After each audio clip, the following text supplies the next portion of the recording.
What's happening?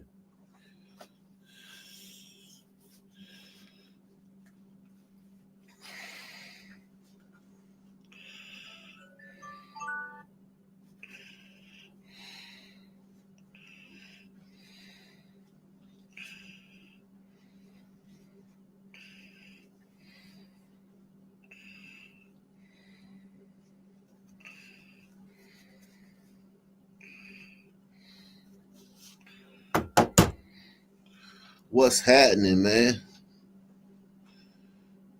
What's happening?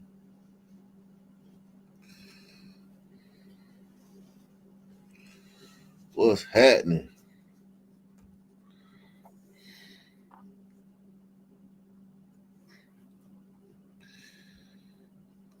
When Sweet Sweet Sunday had to turn tart, his posse came and the trigger had heart. Oh,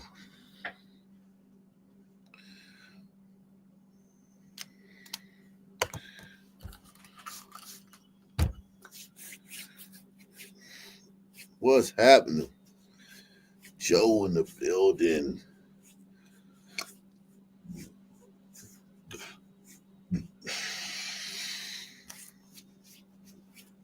Joe in the building. Oh, what's happening, guys?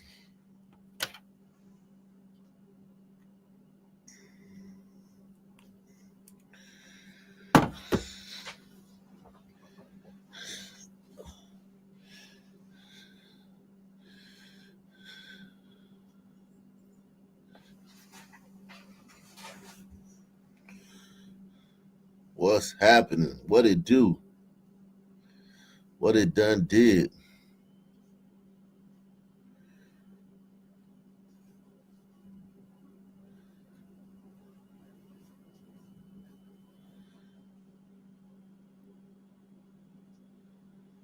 What it do? What it done did? We got a lot on the docket tonight, man. It's a lot on the docket tonight, man.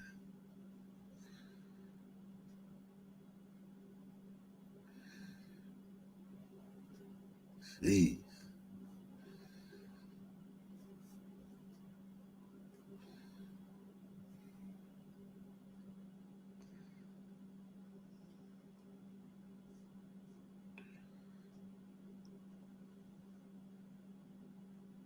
it's a lot on the docket tonight, man.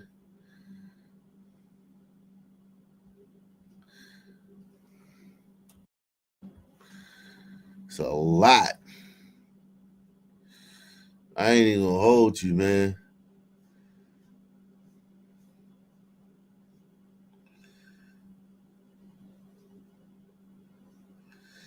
There's so much on the docket.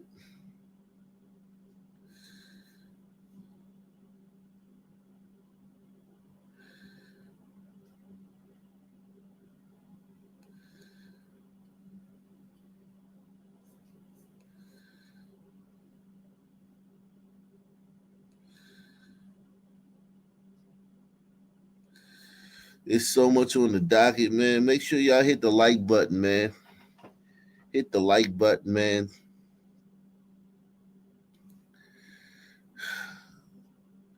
It's important to hit the like button. We trying to get the 200 likes early, man. I'm trying to get the 200 likes early, man. Like just like immediately, man. 200 likes immediately.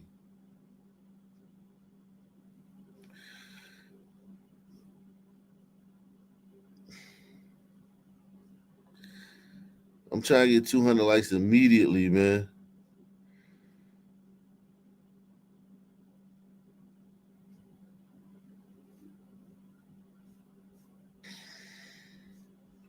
Shout out to Roger Wood, man. Roger Wood in the building, man. To getting it started early for the little co-defendants. Take the challenge, y'all. Yeah, man. Shout out to you, man. It's cracking, man.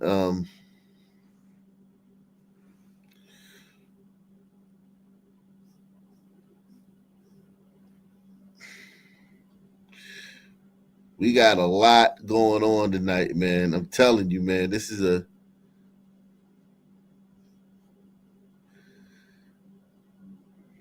this is a crazy show, man.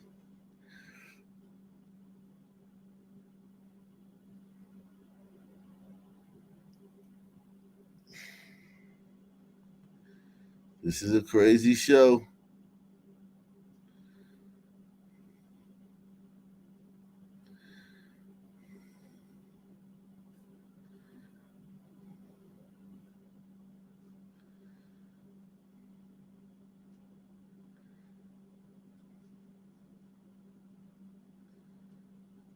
This is a crazy show going on tonight.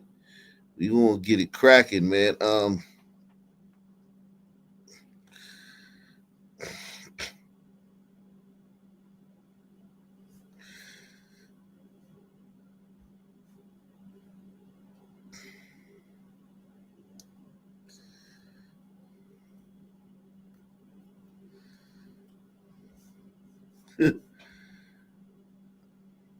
I don't know where to begin, man. It's so much happening. I don't even know where to begin. It's so much happening. I don't even know where to begin, man. Everyone smash that like button. We going for 200 likes early, man. Should have 42 likes right now, man.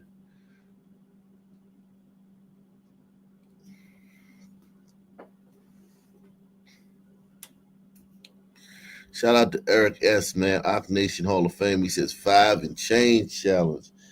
Yeah, man. The 5 and change challenge. That's what's up, man. Take the 5 and change challenge. Everyone hit that like button, man. Everyone smash that like button, man.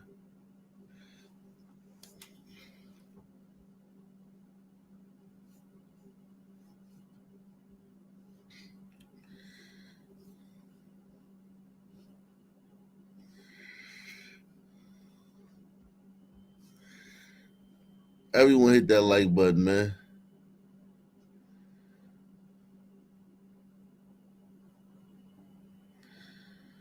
It's a lot going on tonight, man.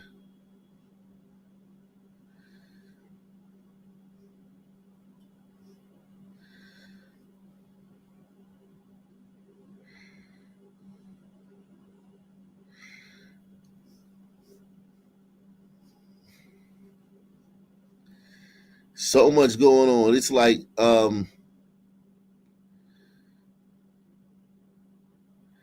it's almost like there's something in the air, man.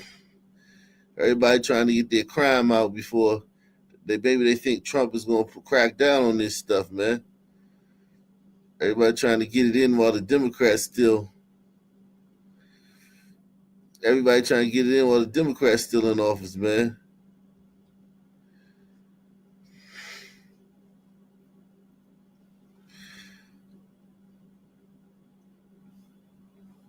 Everybody trying to get it in while the Democrats still in office.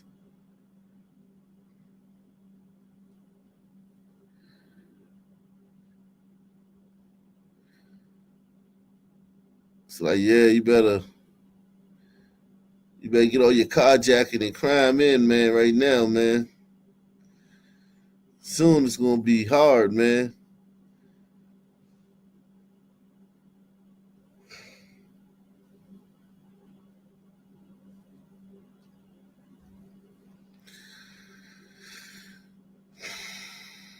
Hit the like button. We about to go in, man. We about to start in a few minutes, man. We about to start in a minute, man.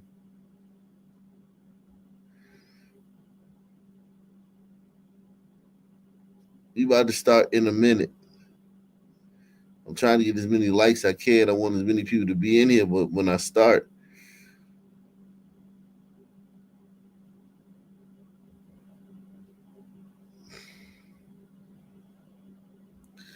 I want as many people to be in here when I start.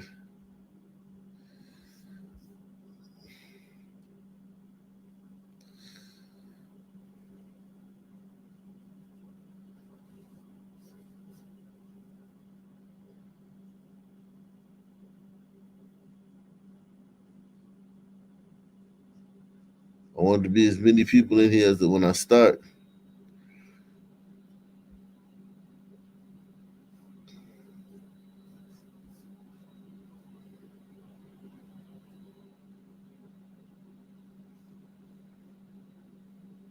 So 3 teenagers accused in a string of hate crime-related attacks in Hillcrest say they are not guilty. Prosecutors say they committed the crimes, with a 4th teen, though, who was already charged back in September. NBC7's Shondell Moniz is outside the downtown courthouse covering this for us today. Hi, Shondell. Hi, Mark. I wanted to first open up just by clarifying a couple things about this case that could have been confusing to a few people. First, police are saying that the pellet gun attacks back in May are a separate incident, and they're investigating it separately than the ones in September. But where the connection is, though, is between the 3 men arraigned today and a separate man that we have been covering since he got arrested and arraigned in September. Police say all 4 of them were working together. All 4 of them are also 19 years old. Hernan Garduño Hernandez was arrested and arraigned in September on felony battery charges. And then today, Anthony Quinones, Arturo Herrera, and Angelo Aaron joined his case. The judge issued an order preventing us from showing you their faces. And around 10 p.m. on September 7th this year, prosecutors say the group struck 6 victims with gel-style pellets as they walked outside Urban Mo's Bar and Grill and Burger Lounge about a block further down University Avenue. Detectives found the 3 additional suspects using both surveillance footage and license plate readers. They arrested them last Thursday on battery charges, and these charges are typically misdemeanors, but since these have a hate crime enhancement attached to them, they're now felonies. So basically, if you shoot a regular person, it's a misdemeanor. If you shoot a gay person, it's a felony. Listen very closely. If you shoot a straight person, it's a misdemeanor. If you shoot a LGBT person, it's a felony. Style pellets as they walked outside Urban Mo's Bar and Grill and Burger Lounge about a block further down University Avenue. Detectives found the 3 additional suspects using both surveillance footage and license plate readers. They arrested them last Thursday on battery charges, and these charges are typically misdemeanors, but since these have a hate crime enhancement attached to them, they're now felonies. There really is no place for hate in our community. These types of crimes are extremely harmful to victims because it doesn't just harm the individual victims who are involved, but also it sends a message to every person who shares that targeted characteristic. I would just ask for everyone to keep an open mind. Like we said, these. Jesus Christ, why they always look like that? Why do liberals always look like this, man? Is there some kind of metamorphosis you take once you become a liberal? Like, they all look like this.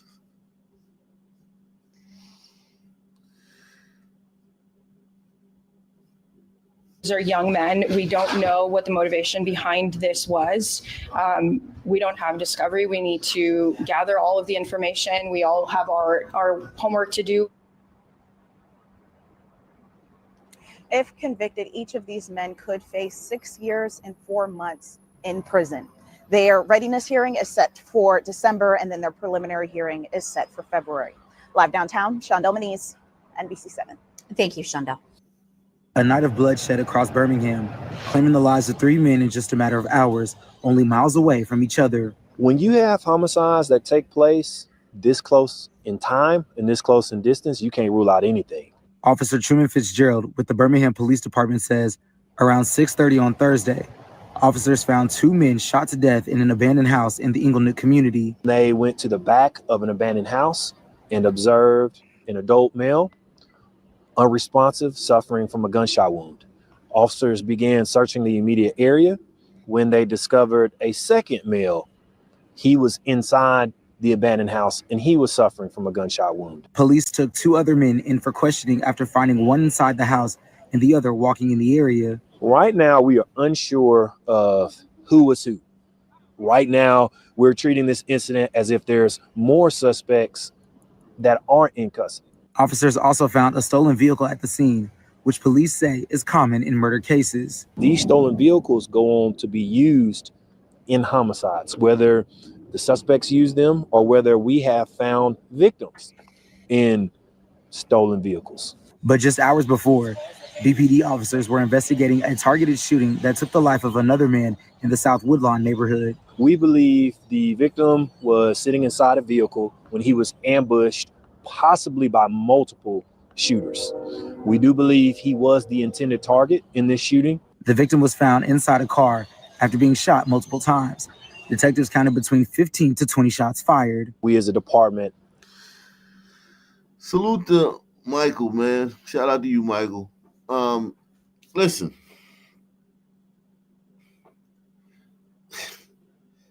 It's so much murder in Blackistan, man, that it's almost like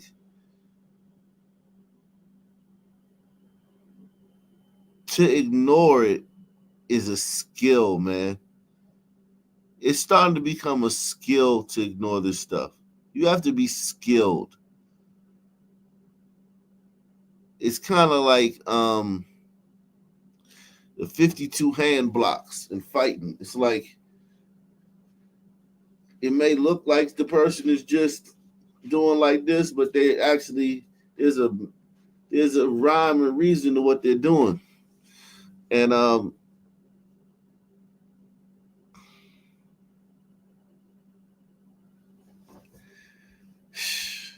have to make it uncomfortable for violent offenders. And right now, what we have seen throughout our city is that people are too comfortable pulling the trigger. Fitzgerald thinks that starts with getting community members to feel comfortable coming forward with information to get those violent offenders off the street. People are tired, and what we have to do as a department is prove that we can do what we need to do when we get those tips.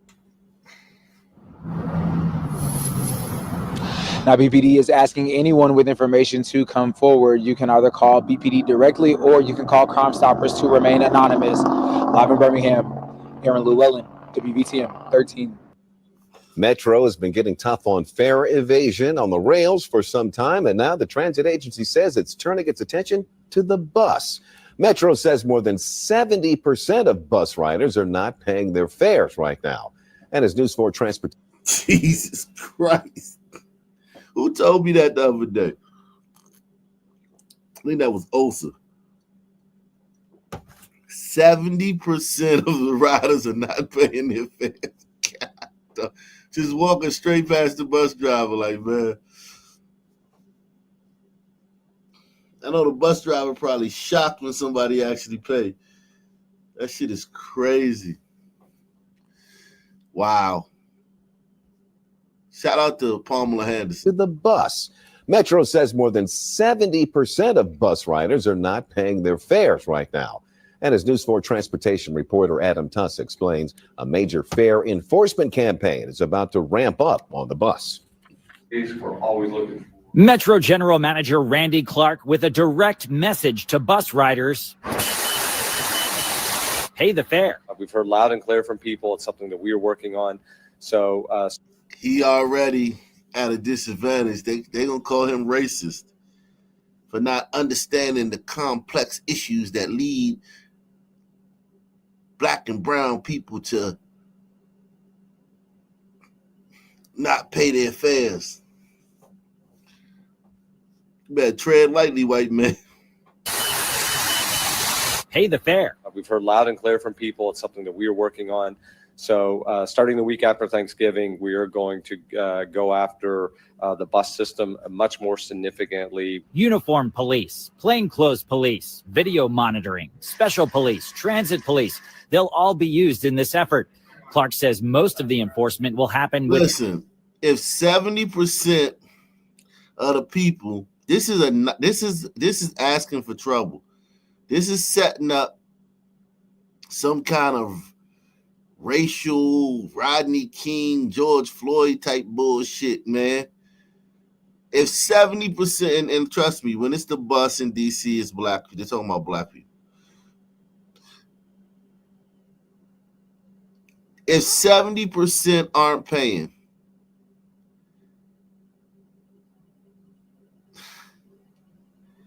like how do you gonna have 70 transit officers on each bus? Like, how do you pick out which one you gonna stop? If the bus pulls up to a stop and there's 10 people there and all 10 of them get on and 7 don't pay, you gonna stop all 7 of them? Some gonna run, some gonna fight you.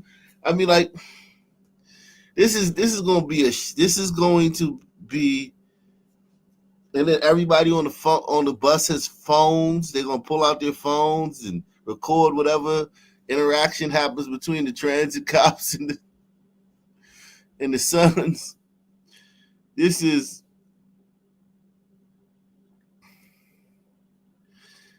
setting up for a tough situation, man.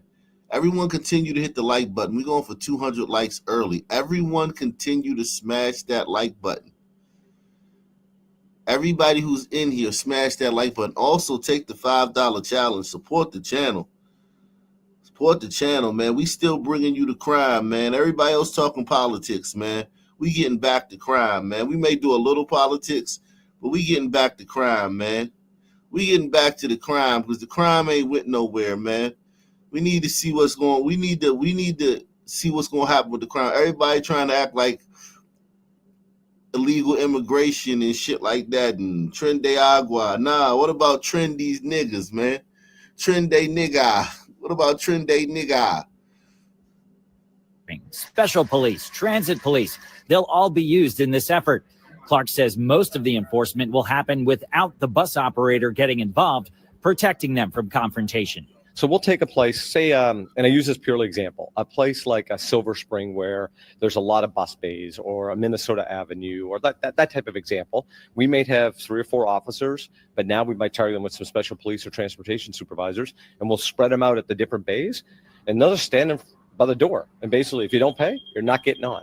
Now, look, Metro says this whole ramping up of fair.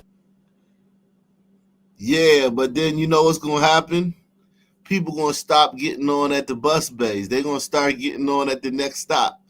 People just going to walk down to the next stop and get on there and not pay. Press 1. Fair enforcement on the bus. It's going to be entire bays, or a Minnesota Avenue, or Silver Spring where there's a lot of bus bays, or a Minnesota Avenue, or that type of example. We may have 3 or 4 officers, but now we might target them with some special police or transportation supervisors, and we'll spread them out at the different bays, and they'll just stand by the door. And basically, if you don't pay, you're not getting on. Now, look, Metro says this whole ramping up of fair enforcement on the bus, it's going to be entirely data driven. That means they're going to take a look at the Metro bus lines with the highest amount of fare evasion, and that's where they're going to target their resources. The ones in the black community, Southeast, Northeast, Georgia Avenue. This is targeting black people. Data driven. Anytime you start talking about data driven crime fighting, you talk about targeting blacks, man. Because if your data don't tell you, which zip codes is in the black zip codes, you need to redo your data, man. Something wrong with your data.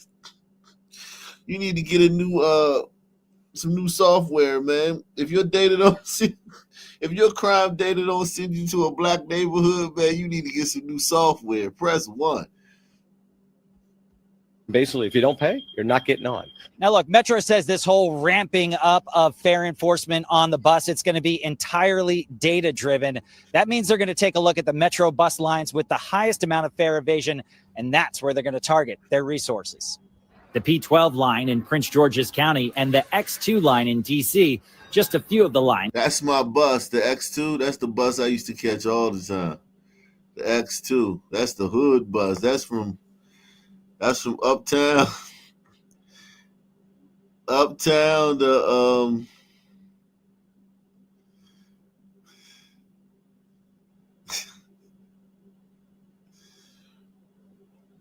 X2 is from the X2 is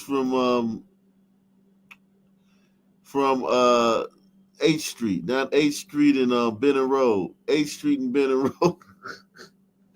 All the way down to Minnesota Avenue. I was thinking about the 90 from uptown to Southeast. Golly, man.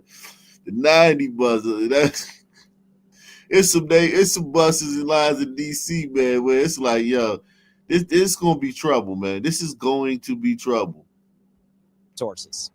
The P12 line in Prince George's County and the X2 line in DC, just a few of the lines talked about for increased enforcement. And the GM says asking people to pay $2.25 for the bus is not too much to ask. $2.25. Good Lord. Salute to Frank Unk, man. He says, check out Brandon Buckingham, a YouTuber, went to the hood to interview gangs and gets shot at 60 rounds. Cameraman gets shot in the neck. Excuse me. I may have to check that out, man. Brandon Buckingham, man. I may have to check that out. That's crazy, man. Y'all gotta stop doing these pranks, man. These pranks are gonna get y'all hurt, man. Everybody ain't playing. Everybody's not playing. Just because you playing don't mean everybody else playing. I don't even think that. Oh yeah, this guy. Yeah, I saw this shit. He was serious though. He was doing a documentary or shooting a video. He wasn't playing. Everyone in the region wants us to run better bus service. If we can generate $5, $10, $20 million more revenue, it goes to running more service for the same people that want to use the bus. Metro recently cracked down on fare evasion on the rails with new, taller, tougher fare gates. The transit agency says that has caused fare evasion on the rails to drop 82%. Wow, fare evasion dropped 82%. But where was it? How high was it? Because 82% might not be nothing if it was up 800%. Wow, look what they got to do, man. This is sad, man. Salute to Beast Life 50, man. He says that the former Detroit police chief would be a good crime czar. Yeah, I know which one you're talking about. I didn't know it wasn't there anymore. I mean,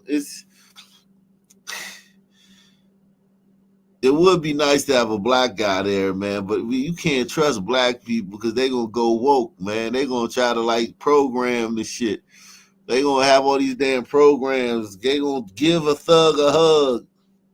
We need somebody like Tom Holman, man. We need somebody like the Border Czar. We need a crime czar with the same mentality as the Border Czar.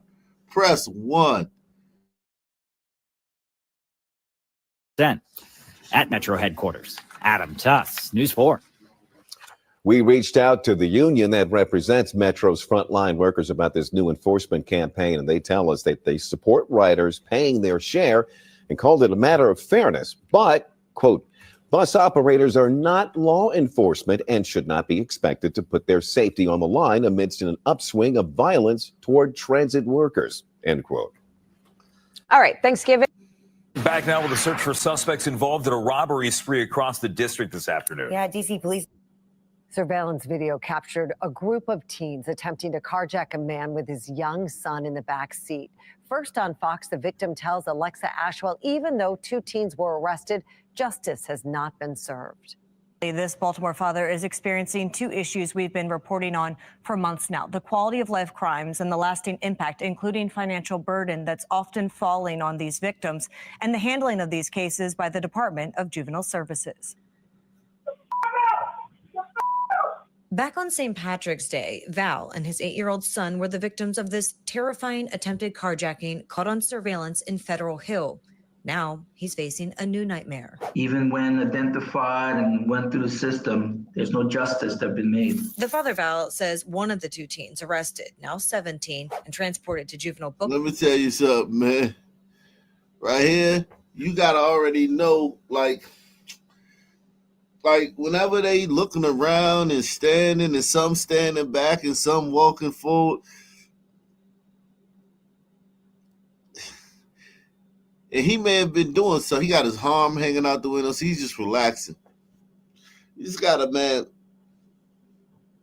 I'm telling you, y'all gotta press Trump, press Trump to get a crime czar, man, to handle this shit, man.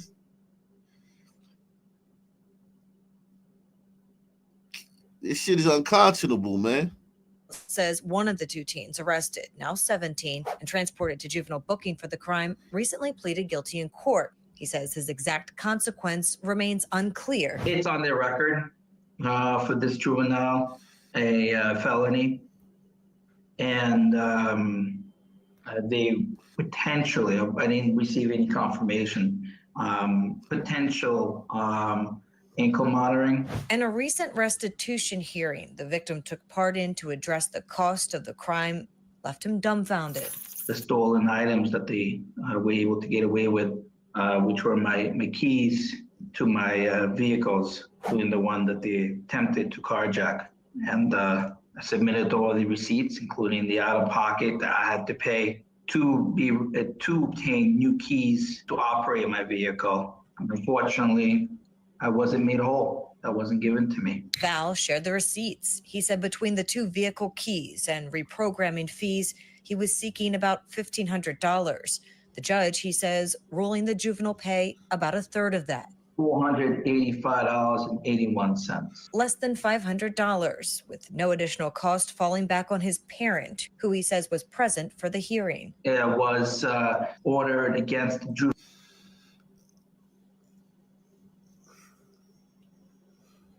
See,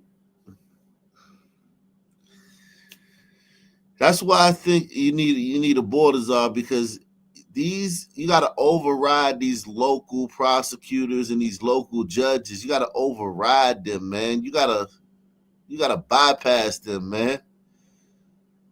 And I'm not talking about like federal crimes, just federal crimes. I'm talking about state crimes. We need a border czar that can deal with state and county crimes. Fuck just the federal crimes. Salute to my man, Wag the Dog, man. He say back in effect with a mask and a tech. Yes, we are, man. We are. Everyone hit the like button, man. We need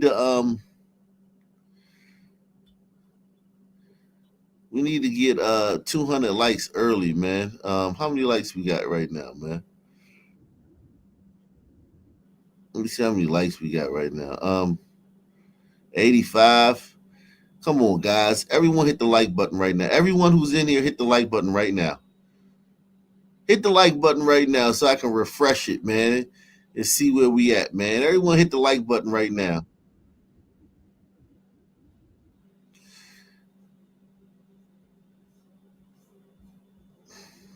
Juvenile that I don't foresee paying, even though the mother was also on the calls.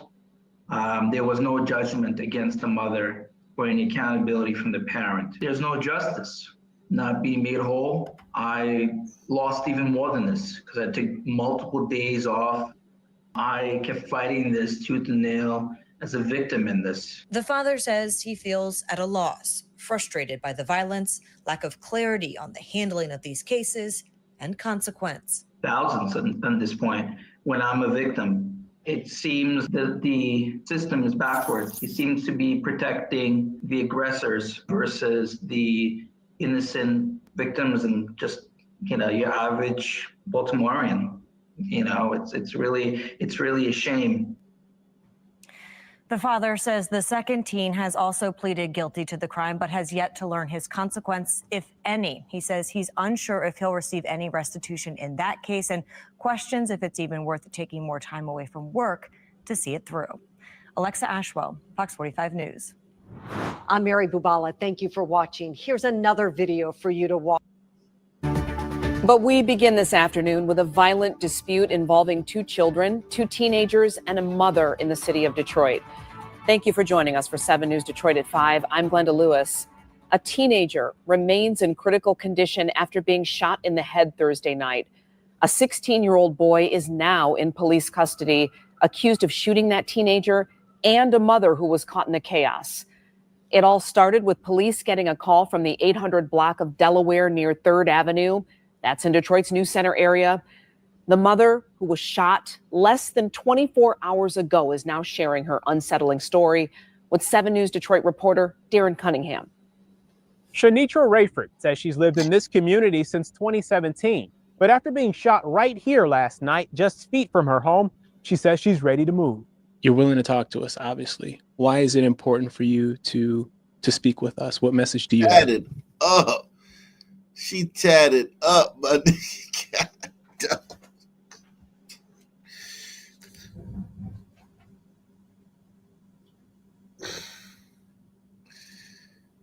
damn, baby. To speak with us. What message do you have? Stop the violence. Put the guns down. They could have talked instead of shooting. Still bandaged and got a teardrop too. She got a teardrop, man. You done put in some work yourself, baby. Come on, stop the violence. Shooting. Still bandaged and healing from her gunshot wounds, Shanitra. She is tatted.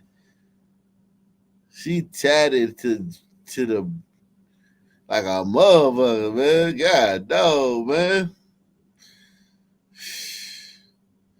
There's more to this story, man. Everyone continue to smash that like button. Continue. Those of you who just got here, smash the like button. We need you guys because, we just need that support here, man. As we, as you can look at the numbers, man, we trying to get the numbers back up, man.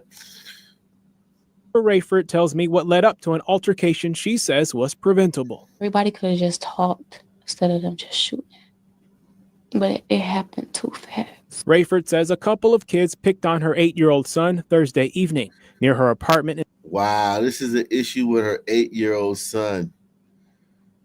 This is why Blackistan so fucked up. You got an issue with your 8-year-old son and you could get shot as a woman. Don't nobody know nothing. Don't nobody care for real.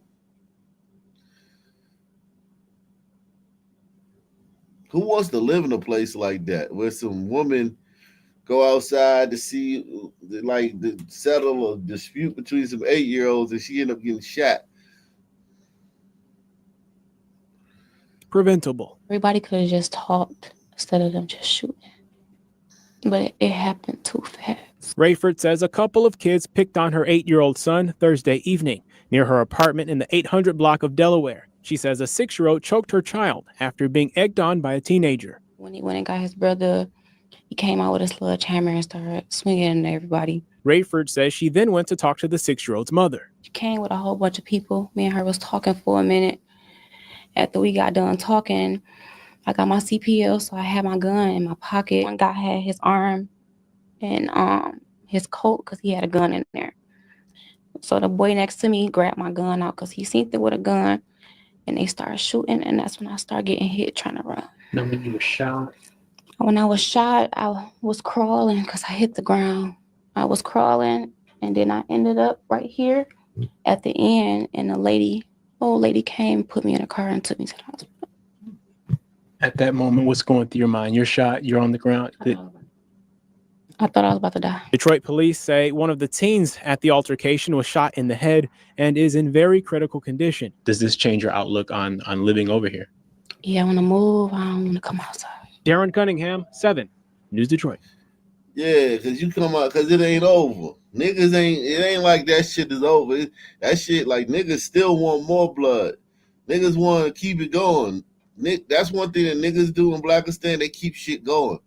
But this shit is just gonna keep on going on and on and on. Now at 5, a man who shot and killed a worker at an Akron drive-thru learned his punishment just hours ago. Thank you for joining us. I'm Damon Maloney. And good evening, I'm Katie Houston. Daquan Isaac could now spend the rest of his life behind bars.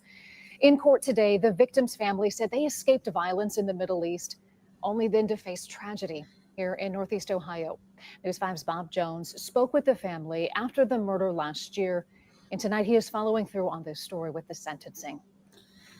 It's been almost a full year since loved ones lost Ahmad Al-Ibrahim, remembered as a kind young man who loved soccer and got engaged not long before gun violence took his life. He broke my heart, and I'm not forgiving him. And I wish nobody forgives him.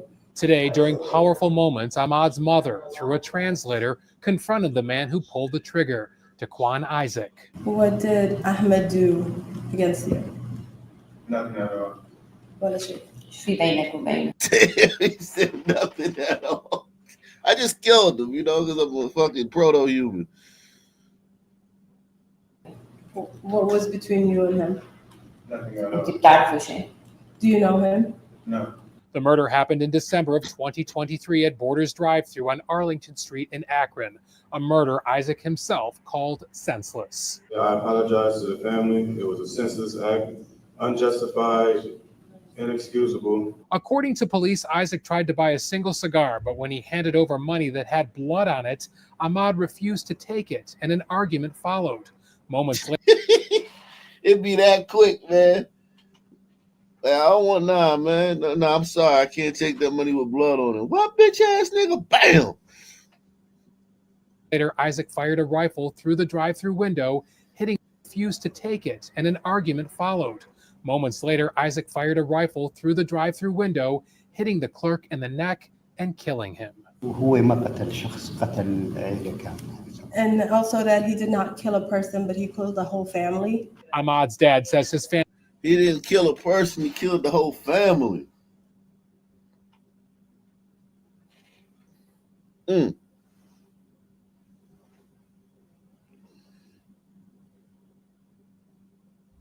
I understand that the Sun Man too.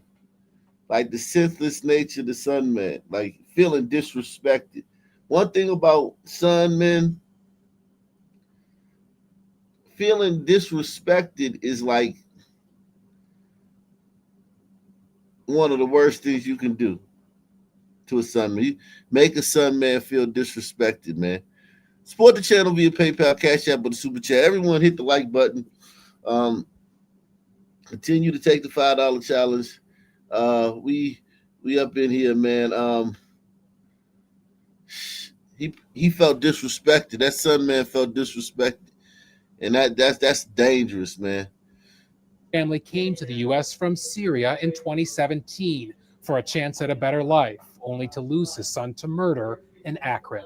We came to America for peace. We ran away from a war-torn country to find peace here. I plead guilty to that charge. After pleading guilty to murder and felonious assault, the judge sentenced Isaac to 18 years to life in prison. In an ironic 18 twist, years to life. Okay, that's good. So he come up for parole after 18 years. That's a good one, man. Yeah. That's good, man. Shout out to this judge, man. Homeboy lucky, man. 18 to life. Yeah.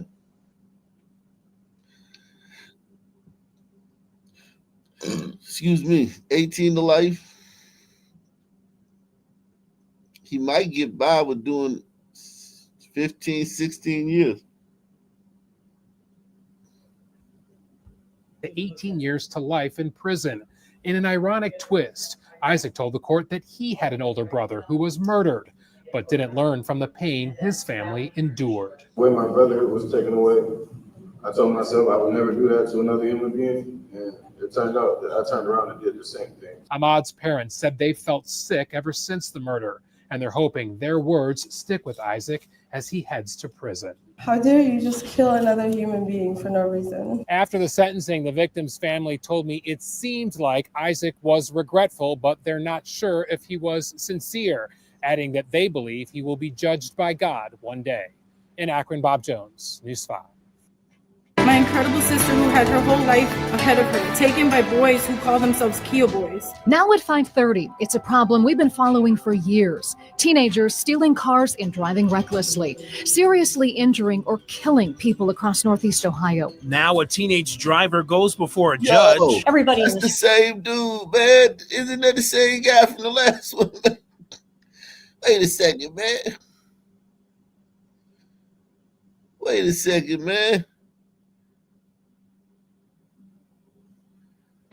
Now at 5, a man who shot and killed a worker. According to police, That's you, man.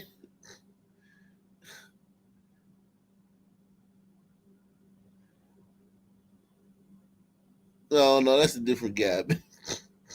My incredible sister who had her whole life ahead of her, taken by boys who call themselves Kia boys. Now at 5:30, it's a problem we've been following for years. Teenagers stealing cars and driving recklessly, seriously injuring or killing people across Northeast Ohio. Now a teenage driver goes before a judge. Everybody in this room knows about the terror that's going on in this community from people who use their age as some kind of a shield for committing criminal acts. As she sets an example for other teens considering breaking the law. You had no business being in a stolen car. You knew what you were doing.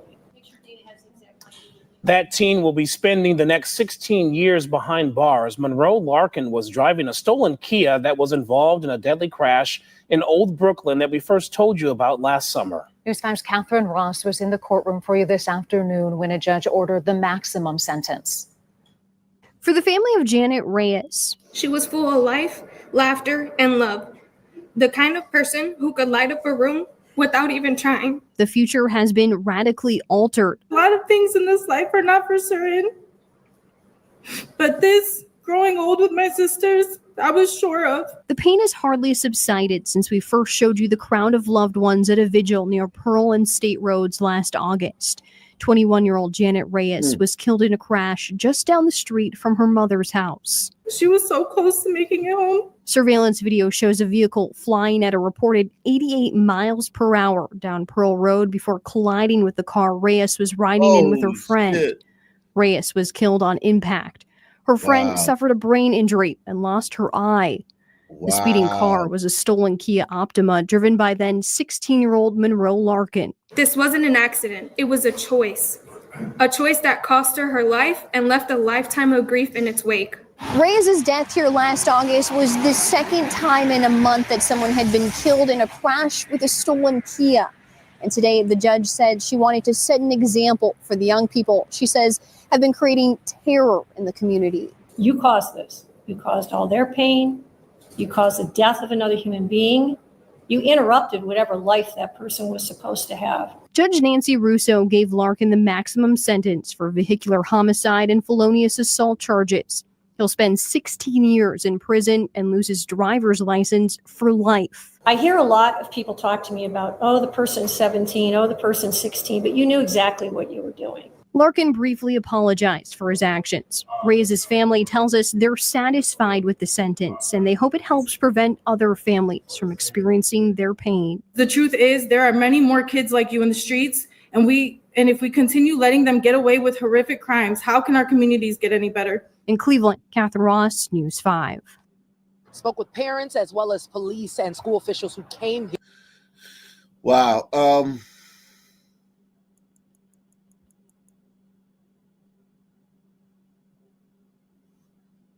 Wow. Imagine thinking you'd gotten your child the special care they need to attend school, but instead of extra safety, your child comes home telling you about abuse and neglect. Tonight, our Suzanne Lemonnier is listening to the mother of a now 7-year-old Chicago public school student who says she's fighting the system to protect her son from other students and teachers. Every school year begins with hope and promise. Even the mayor joins in.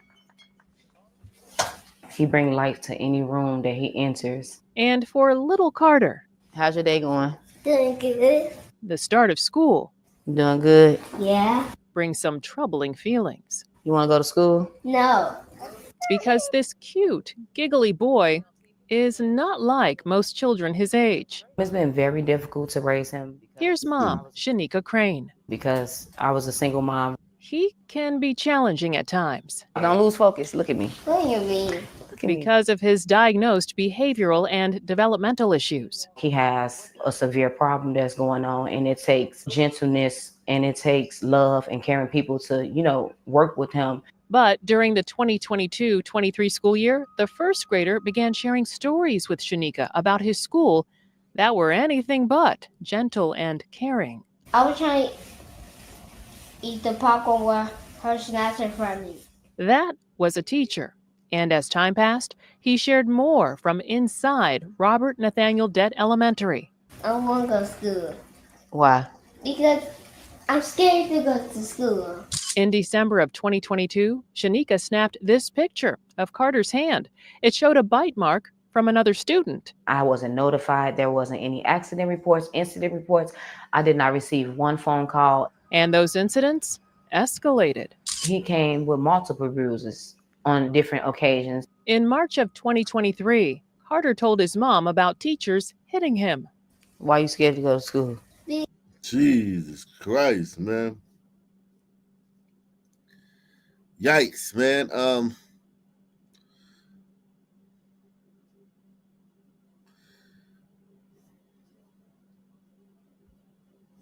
School is where children are supposed to feel safe and guarded, but that's not how many students and their parents at Central High feel tonight. A Memphis Shelby County School Board member tells Fox 13 that a student was shot in the parking lot of Central High School. Fox 13 Sierra Jordan joins us live from Regional 1. Sierra, you spoke with a student who was there at the time of the shooting. Yeah, Darcy. So is this a school shooting? Because that sounds like a fucking school shooting to me, man. Shout out to Daddy, man. He says every day is Sunday. This is a school shooting, man. Aaliyah Allen was still shaking when I talked to her earlier today. She is a junior at Central High School who was tutoring inside the building at the time of the shooting. I was asking questions like, what happened? And they said somebody got shot outside the school. It was supposed to be a normal Monday afternoon for Aaliyah Allen at Central High School.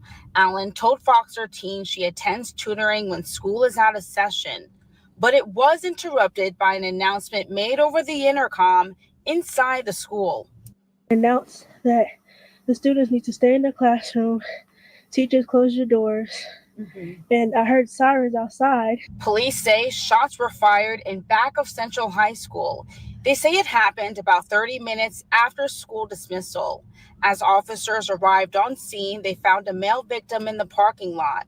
A school board member told Fox 13 that victim. Man, mama. Fox 13 that victim was a student. Police say they found the suspect in the area of Vinton Avenue and Bellevue Boulevard. He is now in custody. So that's when I contacted my grandmother, and I told her what happened. I told her that I was scared. I told her that I was in tutoring. I was trying to finish my work. Calm down, as I mentioned earlier. Verlin. Hey, man.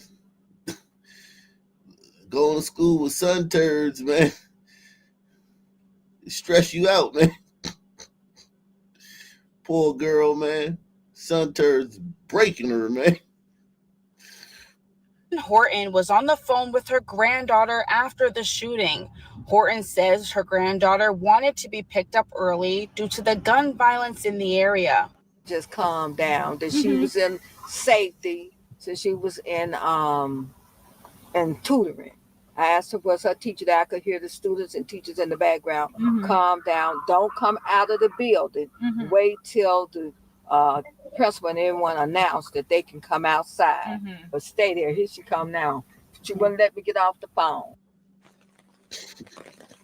Now, police believe this was a targeted incident. They say the suspect and victim know each other. As of now, no charges were filed, and this is an ongoing investigation.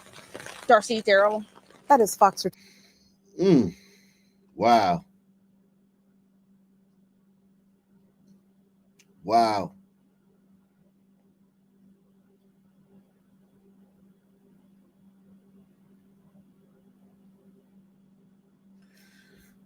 Wow. Unbelievable, man. Everyone continue to hit the like button. Everyone smash that like button. Smash that like button. Smash it. Let's see if we can get to 200 likes, man. If we get to 200 likes, I can drop the link, man.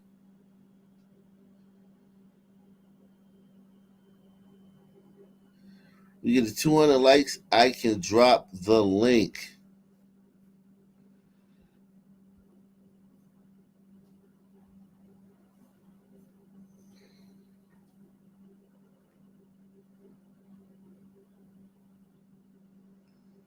Story that's all new at 11. We're hearing from the family of a teen killed in Prince George's County over the weekend. This right here is 16-year-old Keyshawn Hunt. He was shot to death in Largo Saturday night. And tonight, his grandfather told our Alexis Wainwright their family needs answers. Their conversation is a story you're only seeing right here on WUSA 9.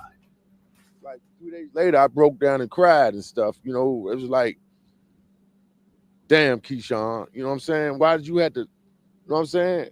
Because he ain't never do nothing to nobody. Thomas Robinson just wants to know why someone would kill his grandson, 16-year-old Keyshawn Hunt. It just blew me. You know, I just like, well, he gonna be all right. And then 15 minutes later, I got a phone call saying he died. And that really, I got chills and it just butterflies in my stomach. It was like, what went wrong? Police say they found the teen with a gunshot wound in the 700 block of Harry S. Truman Drive in Largo Saturday night. He was taken to the hospital where he later died. Robinson says Hunt was supposed to be going to the movies with his friends that night, and his life was taken too soon. The 16-year-old just celebrated a birthday in September and moved from Accokeek to Largo 6 months ago. He didn't even get to know people. He just moved there. Detectives say they are working to determine a motive and say they have identified and spoken to several involved individuals. They are also working with the Prince George's County State Attorney's Office regarding this. At this time, nobody has been charged. I just pray that the police find him, catch him, lock him up. And as police investigate, Robinson wants people to remember his grandson for his outgoing personality. Young guy that he just smiled all the time. He was always happy. Tonight, police are asking anyone with information to come forward in this case. Meanwhile, the family says they want anyone involved to face charges. In Prince George's County, Alexis Wainwright, WUSA 9. Wow. Keyshawn Hunt was just 16 years old. The grandparents who raised him speak lovingly of his memory and the pain they're now feeling that he's gone. She's really taking it. And he could have been a savage too. That little boy could have been a savage. Don't let the baby face fool you. They'll look like this and it'll be a complete animal on the streets. Feeling that he's gone. She's really taking it really hard. But, we just miss him so much. We're not identifying the grandparents, but they chose to speak to us because there is much more to this story, and they hope it may help the next child like Keyshawn. It would probably made a difference if we had gotten more help. Hunt was killed here Saturday night near the downtown Largo metro station. Details are scarce, but sources say Hunt may have been trying to rob another group of teens walking from the... I told you. Hunt was killed here Saturday night. Help. Hunt was killed here Saturday night near the downtown Largo metro station. Details are scarce, but sources say Hunt may have been trying to rob another group of teens walking from the movie theater here to the metro when one of the intended victims pulled out his own gun and opened fire, killing the 16-year-old. Police have identified the people involved, but so far no charges have been filed. Hunt's grandparents are confirming that at the time of his death, Keyshawn was wearing an electronic monitor. Jesus Christ. Jeez. Wow. Ankle bracelet for Maryland's Department of Juvenile Services because he had gotten in trouble before. They say they had wanted more supervision in hopes of turning Keyshawn's life around. The GPS monitoring, clearly not enough. That ankle bracelet, at least we knew he had to be in at 9:30. So Are they about to blame the goddamn criminal justice system for not raising this boy? And I get it, man. Grandparents, they're going through it. So they wanted stiffer punishment for black teens, man. Ain't that some shit? Vision in hopes of turning Keyshawn's life around. The GPS monitoring, clearly not enough. that ankle bracelet, at least we knew he had to be in at 9:30. So we knew Yeah. at 9:30 where he was. Listen, 9:30 is hella late for a 16-year-old. 9:30, man. What the hell you doing out at 9:30 if you 16, man? On a fucking weekday, man. What's going on, man? Was going to be home. But in between that time, from the time that he got up until 9:30, he was free. He was free to go and do what he wanted to do because he was not going to school and classes like he should have been going. This family tragedy coming as a debate rages in Maryland about whether juvenile offenders and the community are better served when kids who do crimes are held in youth detention facilities or are quickly returned to their communities with GPS monitoring. The grandparents say in their case, the answer is clear. The facility that he was in would have confined him, so he would have been away from whatever it was that was pulling. Yo, listen to Grandma. Grandma, do you hear yourself? Grandma, do you hear yourself? Would have confined him. The facility that he was in would have confined him, so he would have been away from whatever it was that was pulling him. When he was there, it was like he was a new person because he would call us, I'm getting these kind of grades, I'm doing this, I'm gaining weight.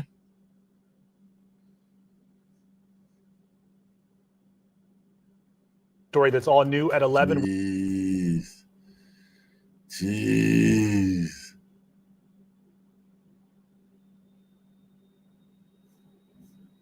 Wow.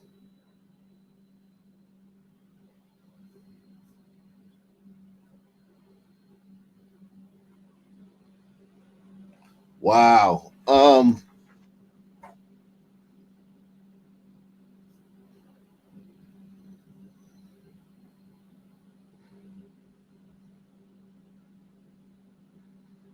One source for local news, WRAL News, coverage you can count on. Good afternoon. I am Ken Smith. We are following some breaking news right now involving Michael McClellan. He is the man who was in court earlier today after admitting to kidnapping and killing Hania Aguilar. Of course, he appeared in court earlier today after that admission and this plea deal that he was granted.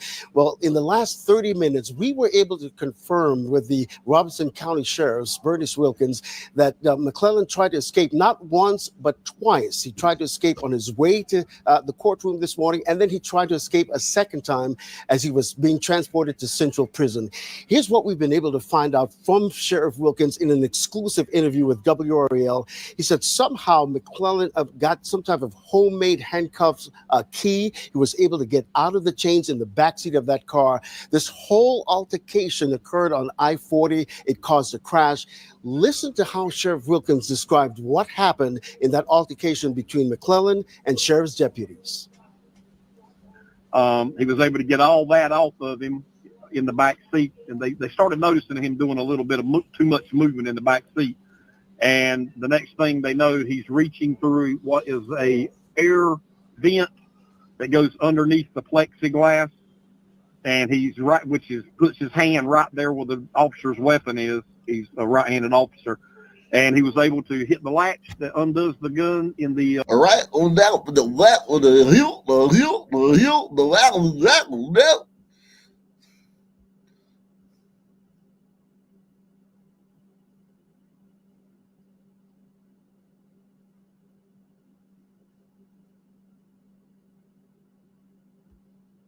Staying in Charles County for this next story tonight, there are heartbreaking new details in the case of a man accused of shooting and killing his own stepson.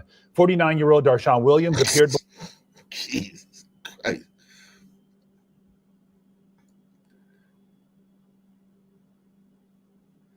Jesus Christ. Everybody continue to hit the like button, man. We need 200 likes so I can drop this link. Let me see how many likes we got. 153. Yo, everybody hit the like, but we need 50 likes right quick. 50 more likes and I'll drop the link. 50 more likes and I'll drop the link. Come on, guys, man. 50 more likes and I'll drop the link, man. It's easy, man. So easy. Staying in Charles County for this next story tonight, there are heartbreaking new details in the case of a man accused of shooting and killing his own stepson. 49-year-old Darshawn Williams appeared before a judge earlier this morning. Investigators say he killed the teen during a fight about raking leaves.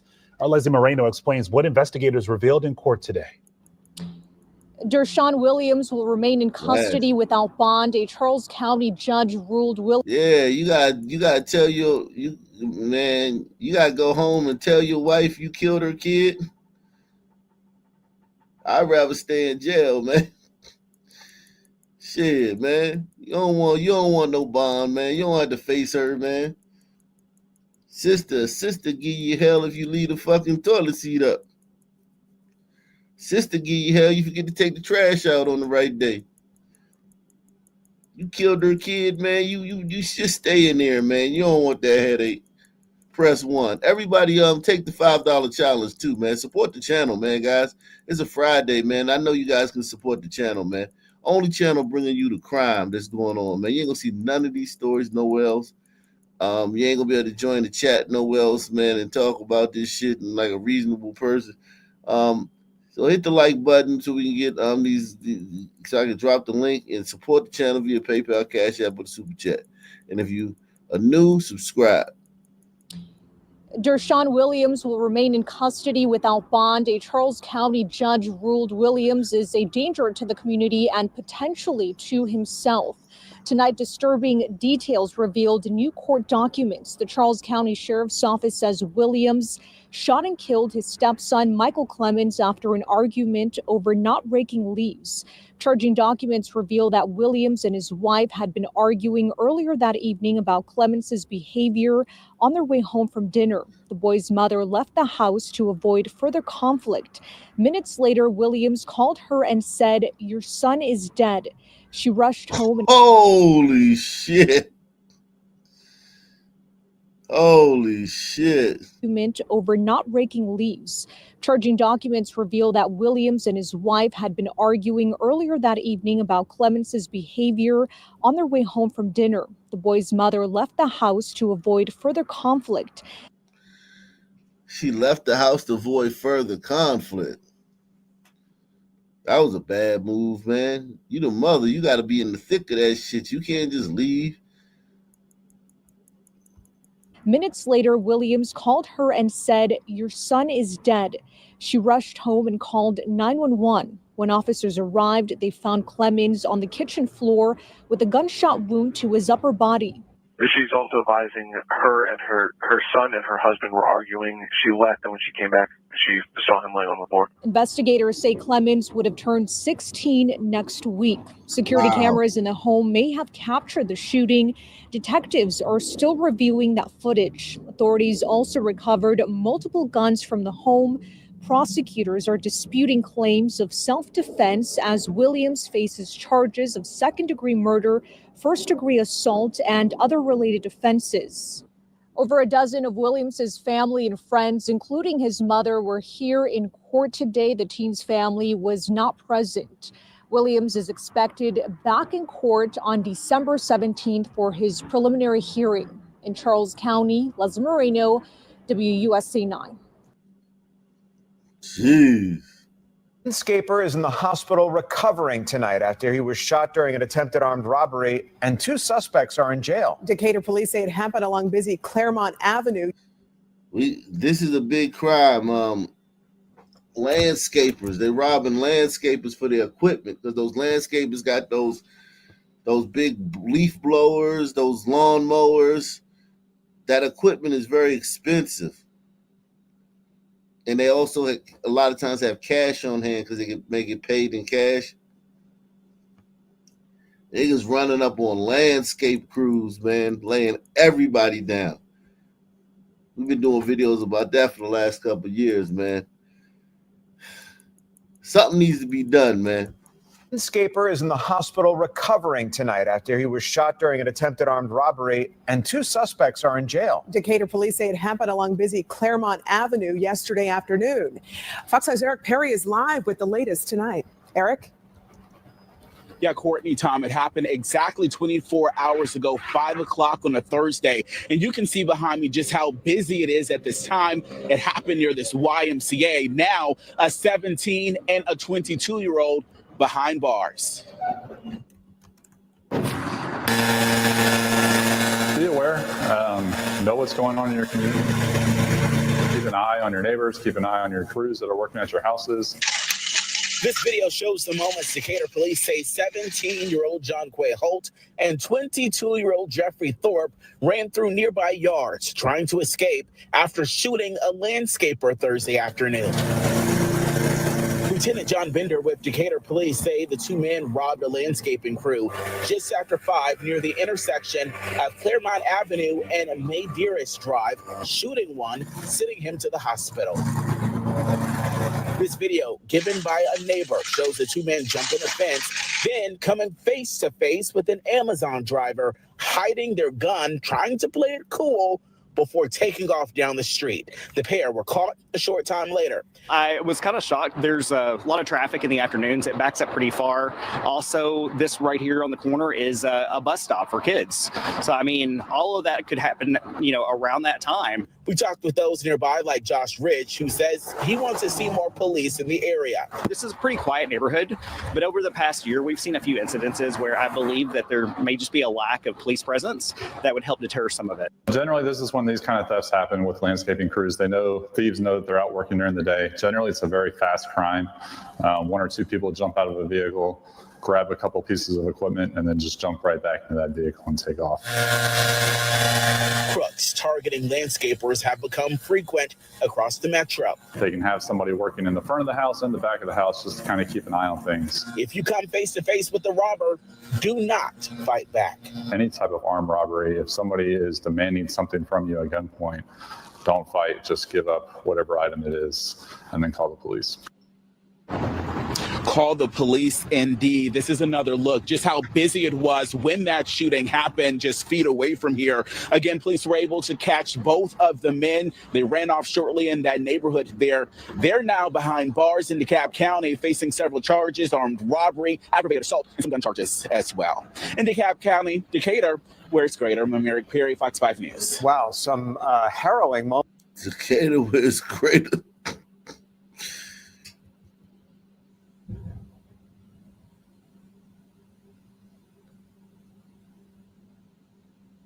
Wow. And then they complain about luxury.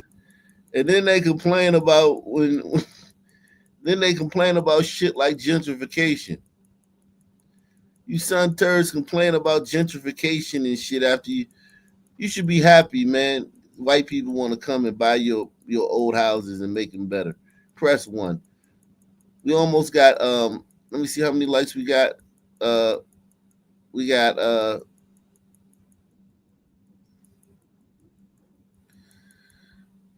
173, man. 27 more likes. I dropped the link. 27 more likes. So I could drop the link. 27 more likes, man. That's all we need.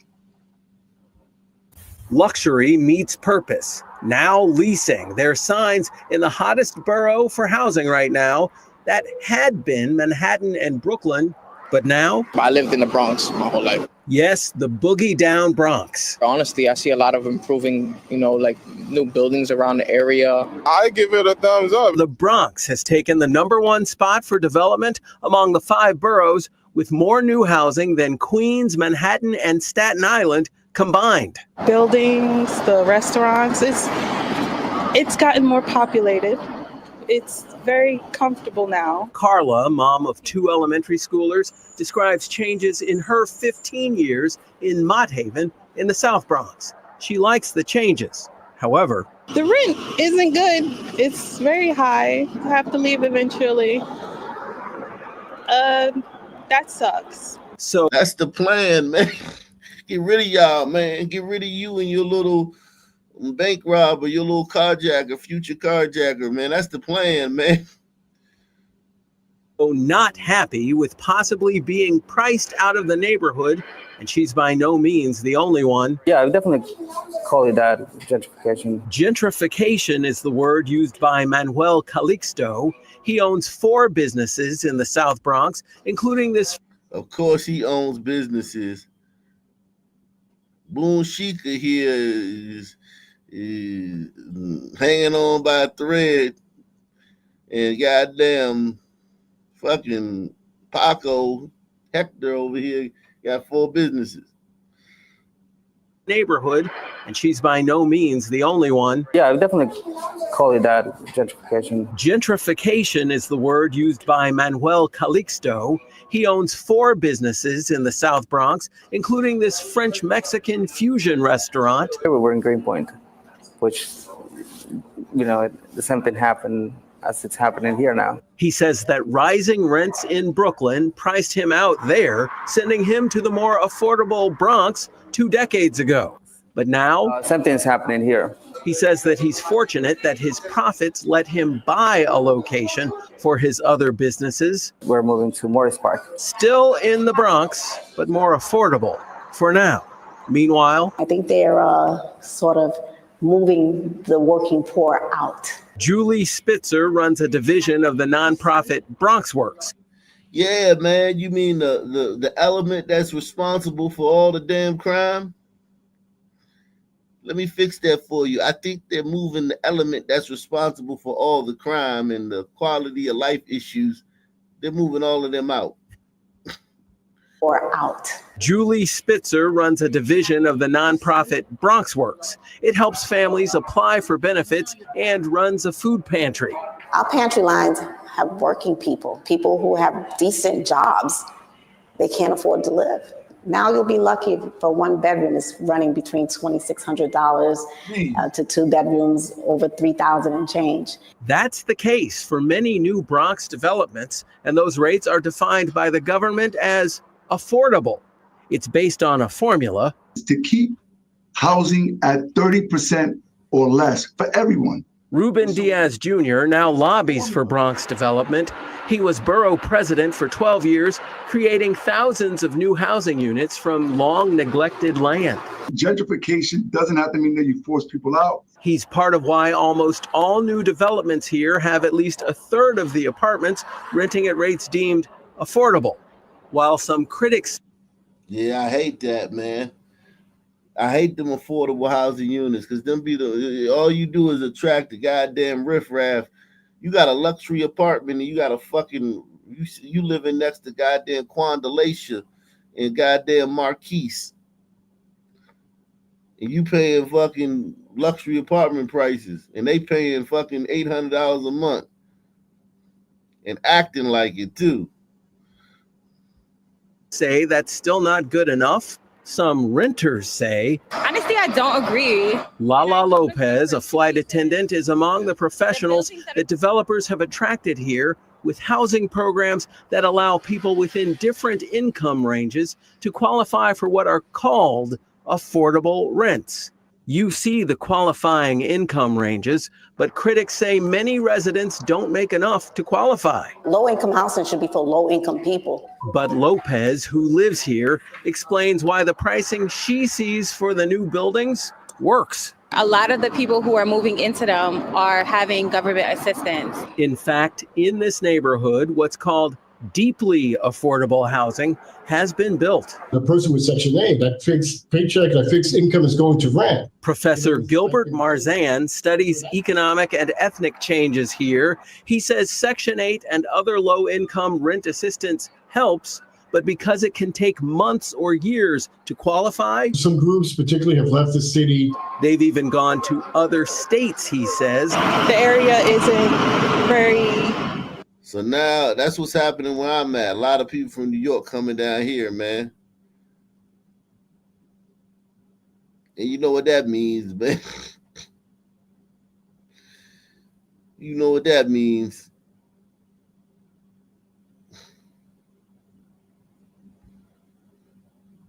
A Chesapeake family is heartbroken and asking for answers after 43-year-old Katrina Wade was shot and killed in Norfolk. Katrina had made plans to attend church services. 13 more likes, man. 13 more likes. 13 more likes, man. Please take the $5 challenge via PayPal, Cash App, or Super Chat. Support the channel. We need 13 more likes. So we can get it. So I can drop the link. 13 more likes. That should be easy, man. That should be easy. 13 more likes.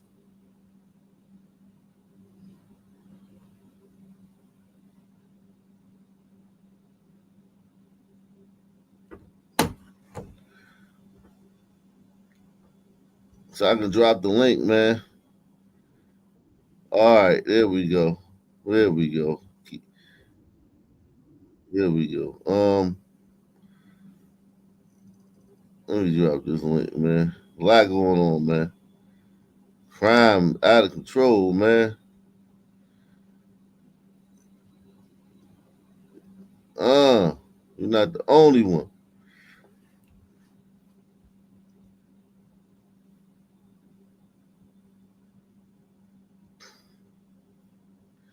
You're not the only one. Let's go. There we go.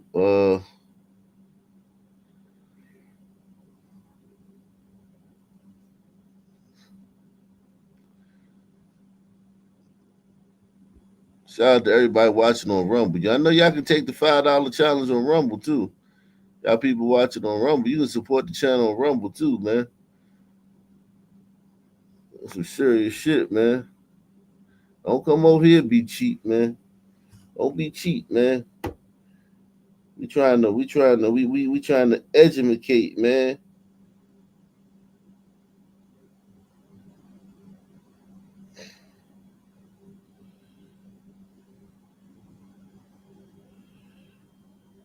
We trying to educate over here, man. Yeah.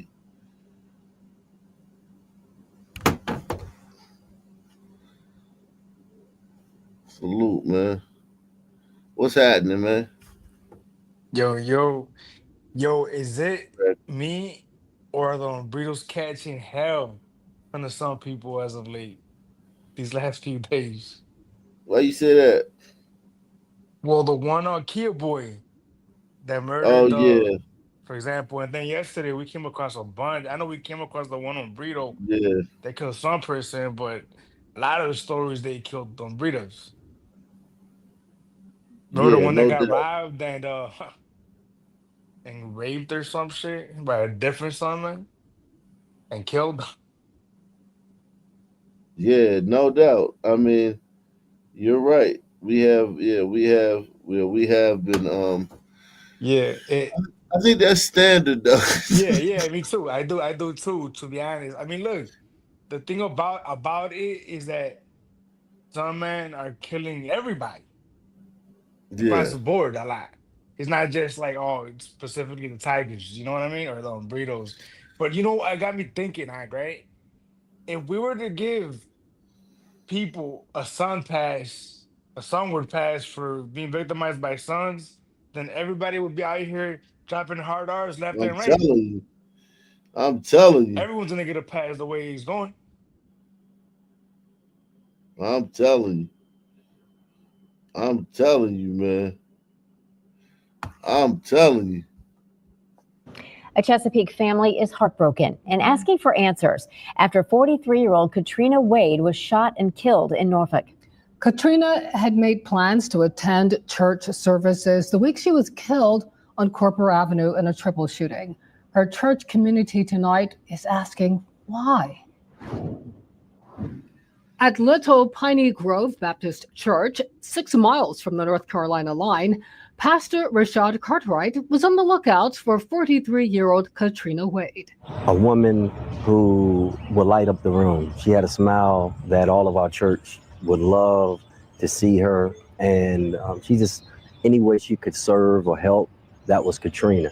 On the evening of November 6th, the pastor noticed Wade was missing from the Wednesday service. Katrina had reached out to our deaconess about wanting, because she hadn't been in church for a little while, and just processing life. The morning come, and the night before, I think she reached out to Katrina and didn't get a response back. The morning of, reached out to her, didn't get a response back, and then to find out later that the reason there was no response is because of this tragedy. The tragedy unfolded on the evening of November 6th in the 2700 block of Corprew Avenue. Someone opened fire on Wade and two other men, ages 24 and 43. The men suffered non-life-threatening injuries. Wade was pronounced dead at Sentara Norfolk General Hospital. That's crazy, man. She probably wasn't the target. We can probably safely assume that, right? If she wasn't the target. Jeez. Wow. The church is helping with funeral expenses. A GoFundMe has been set up to help with other expenses. She leaves behind grandchildren, a few grandchildren and grandbabies. And I believe they should still have a quality of life, especially her grandbabies. This triple shooting and murder case remains unsolved. I spoke with Katrina's daughter, who told me she remains too distraught to participate in a televised interview. I will have the GoFund information on wavy.com. A local pastor now facing continuous sexual assault of a child, according to officials. Can you imagine if does get a crime sign? How the sisters would react, push back. The sisters and the Jews crew, they would like go Super Saiyan. Yeah, that's true though. Yeah, it would definitely would cause problems. But I think that at this point there would be as much people in favor of it as you would ever get. I don't think you could get more. I think if you wait, it's gonna go back to like you know what I'm saying, like woke shit. But like right now in this moment, this bubble we in right now, this is as good as it's gonna get where you gonna get people that's gonna be like, all right, go ahead, do what you gotta do. Right. So you're saying that because there's a lot of excitement, like if you could feel it, the electricity, right? Is that where you're going, like getting at, of like the election itself? Because as far as crime and the sun, man, people still have their heads so far up their ass, it's not even funny. Yeah, I mean, yeah, but you can also say you're getting illegals. You can like put it in that like where it's not just the black man that you're going after. You're going after elite migrant crime and all that shit, you know? Right. I feel you. However, me and you both know once like the numbers come out and the way it looks, it's gonna be about brothers. It's gonna be also. It's no, I'm sorry. but you're not coming into it like that. Anything you do with crime is gonna be brothers. Like, but that's what I'm saying though. It's like the crime bill. The crime bill wasn't necessarily for Sun Man. Necessarily, it was for crime. And obviously, So what I'm getting at is, like, I could see just the backlash of mass incarceration of the brothers. It looks racist.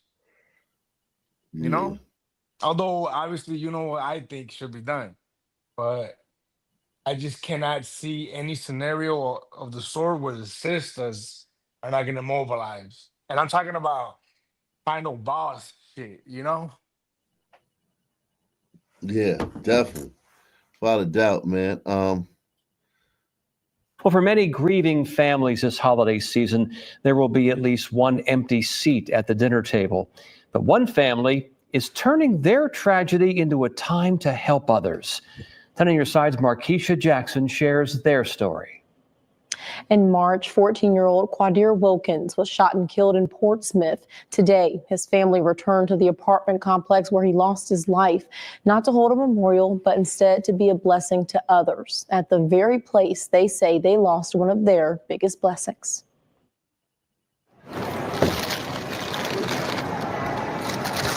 Stores are busy with Thanksgiving shoppers, but for Monisha Bynum, picking out the perfect ingredients means a little more to her this year.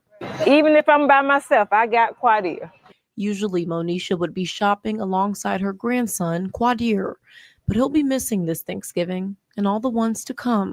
Quadir was shot and killed in March at Seaboard Square Apartments near Turnpike Road. Despite the tragedy, his grandmother wasn't going to let her Thanksgiving tradition, I'm particular about what goes in the baskets, of feeding those in need pass by. And when she was trying to figure out a neighborhood to feed this year, she chose the residents at the very place her grandson lost his life. Count them, this should be 100. Filling boxes one by one with all the fixings for a Thanksgiving meal. Here's a soda. When every box was stuffed and a walk to honor Quadir completed, Quadir, we're giving back to the community because we love you. It was time to spread that love. All right, we're going to deliver this turkey. Come on, babes. From door to door. So much. Happy Thanksgiving. A cheerful time, but being here still opens old wounds. I haven't slept in my own room because I sleep in his bed every single night. He was only 14 years old and he did not deserve for someone to shoot him in his back like that. Look like a gangster. A young life lost far too soon. And it's time to love more and shoot less. Nearby residents who still have questions. I like it. It has a nice ring to it, you know? Yeah, it does. So we can still shoot, but we gotta shoot less. Yeah, Black Thanksgiving. It's time to love more and shoot less. Can you imagine like applying that to the Tigers? We need to love more and shoot less, fellow Tigers. That didn't make any sense. No, of course not. It's just insane, man. We're just a mercurial bunch, man. Yeah, what did Two Chainz say? I'm different. Yeah, I'm different. Hey, this is why we gotta have like 4 statues of George Floyd. Gotta let the world know, let the public know that we celebrate the bottom. Right. Yo, speaking of that, I would love for Trump to take those statues down, bro. That would be a great move, man. An important move, if you ask me, too, man. Yeah. Symbolically, come on, now. Yeah. Yeah, I'd be good with a Chauvin pardon. About the shooting, thankful for Quadir's family. Yo, can you It was a imagine great feeling. every pardon Chauvin, dude? Yeah, I'll take that over the statues. I mean, let them keep Yeah, let them that's keep true. them shitty statues. You Yo, know. between those two, yeah, pardon Chauvin. Yeah. I'm telling you, man. Trump pardons Chauvin and then demolishes the statues. Oh shit. Trump's a white supremacist through and through after Man, that. yo, I think we would literally go to civil war over that with the liberals, Yeah. and that would be in the history books. Hell yeah. Trump it would pardoned be. the stats and of this crackhead, and the country went to civil war, and the rest is history. Yeah. I'm telling you, man. Black people will mobilize over that. Yeah, it was some stupid shit. Black people Yeah, yeah. mobilize over anything Hell stupid. yeah. Yeah. And I of can course tell you, they're I gonna- shedded tears. It was a joy for my family. I really appreciate it. It's about being nice and showing an act of kindness and keeping his name alive. So I hope they say Quadir gave us this Thanksgiving, and happy Thanksgiving. Quadir's 15th birthday would have been December 3rd. Police are still looking for suspects in this case. If you have any information that can help, you can call the crime line at 188-LOCK-YOU-UP or use the P3. Yo, is that the snitch line? What is that? Like, yo, I don't know, man. what is it? Is that like the snitch line, knock? Or Might what be is it? Crime Stoppers. Yeah, that's crime. Yeah, that's the tip line, man. Black people. Jeez. Yo, what city is that, Jesus. man? They better Both of be those, offering money. That's Tidewater, like Norfolk. both of those fucking lines were hilarious, man. The love more and shoot less. Yeah. Light you up. That's stuff you only need when you got black people around, man. Love more shit. You gotta remind black people of basic shit. Most people don't need to be reminded of that shit. We gotta be reminded. Right, Love like more. shoot. Like, hey, maybe don't shoot into a crowd recklessly. That you Right. consider that. Like, look, if you get kicked out of a bar, you don't gotta come back and shoot it up. Just go home, man. It was a sign, man. Yeah, go to the next bar. How about that part? Did you ever consider going to a different bar? Yeah, it's the disrespect thing, though. It's like once we feel disrespected, Right. It's like the dude with the dollar, with the bloody dollar, right? yeah, exactly. Telling And the on your sub man corner to in leave. Baltimore That's County, enough. police are Yeah. Let's see this shit. Ugh. Everybody hit the like button, man. Smash the like button. Take the $5 challenge. Support the channel, guys. Verdant Glider, man. Become the member for 12 months. Shout out to Verdant Glider, man. And on your corner in Baltimore County, police are looking for 3 armed suspects who they say threatened and attacked a restaurant owner right in front of his own business. Our Baltimore County community reporter Stefan Dingle has obtained videotape showing the alleged brazen assault.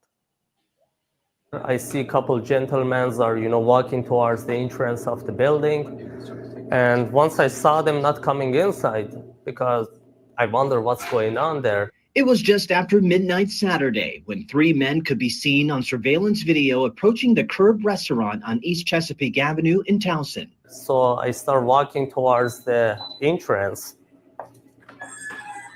And once I got here, I see there's 2 gentlemen here. One of them trying to urinate on the corner. It's $500 ticket, bro. I'm chilling. After the man in the lighter gray clothing finished urinating on the business, he immediately punches Masood Atari before the other suspects joined in. And once he punched me, I grabbed him from his hoodie. We rolled on and I fall in between the 2 cars. He was on top of me, I was holding him. And then his other partner attacked my coworkers. Baltimore County Police arrived just moments after the assault, but not before one of the suspects brandished a gun. And then he says, "Do you want one?" And that was the time. I have a family and a kid. Probably be brought up on indecent exposure charges. Thanks to his neighbor who owns the barbershop next door, Masood Atari saw the video of him being assaulted for the very first time. What are you thinking as you see this for the first time? It's insane. I'm glad I'm okay. Atari is married with a child in his own Curb restaurant since 2014. He came to the United States from Iran in 2007. He says most students and customers love visiting his late-night fast food spot, affectionately calling him Mr. Curb. It's a rare problem we have here, honestly. I mean, a lot of Towson kids, they are not the bad kids. They come here, they party, but certain type of the people, while they have a carry gun on them, they are just here for create the problem, not to have a good time. If you know who these men are, you're asked to call Baltimore County Police. On your corner in Towson, I'm Stefan Dingle for WJ. Like this right here, this is just, I mean, you just don't see stuff like this in other communities. Like, or something like this would happen like every 5 years, and it would be like way less violent, and it would be like over like a reason that made sense. This type of thing happens every day. This is nothing.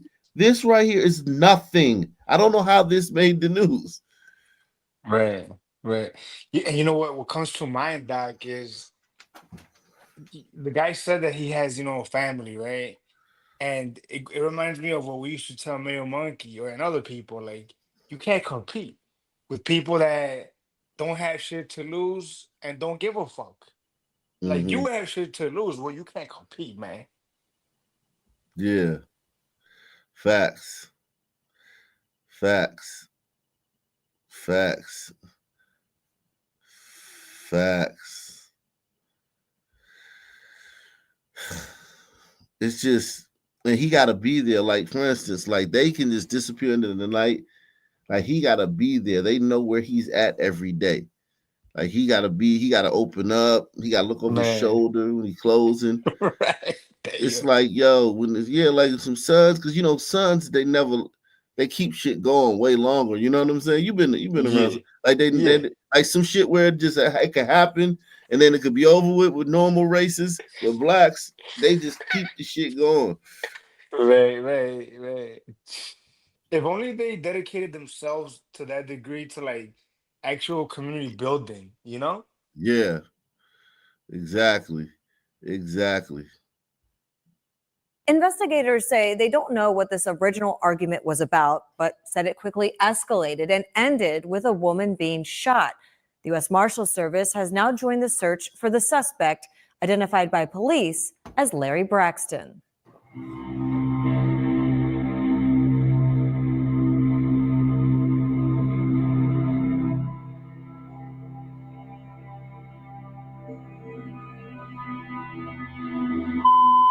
We have a shooting on 4338 Sheldon Avenue. Receiving multiple calls.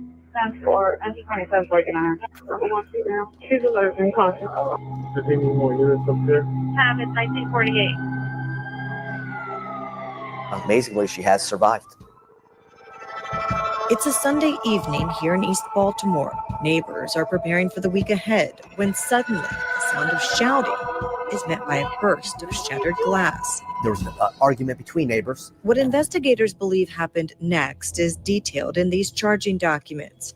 According to police, during an argument with her neighbor, a woman picked up a brick and threw it at the front door, shattering the glass.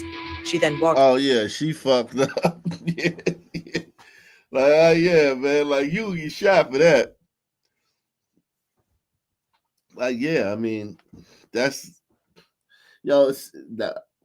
she could have got shot just for the original argument. You know what I mean? Like, but in Baltimore. Back into her home.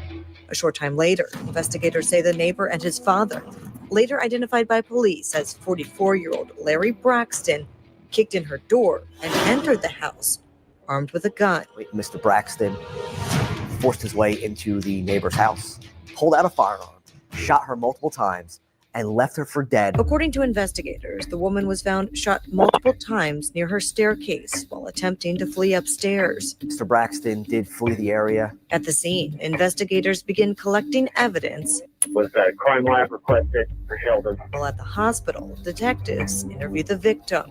According to court documents, detectives obtained a warrant to search the believed suspect Larry Braxton's home.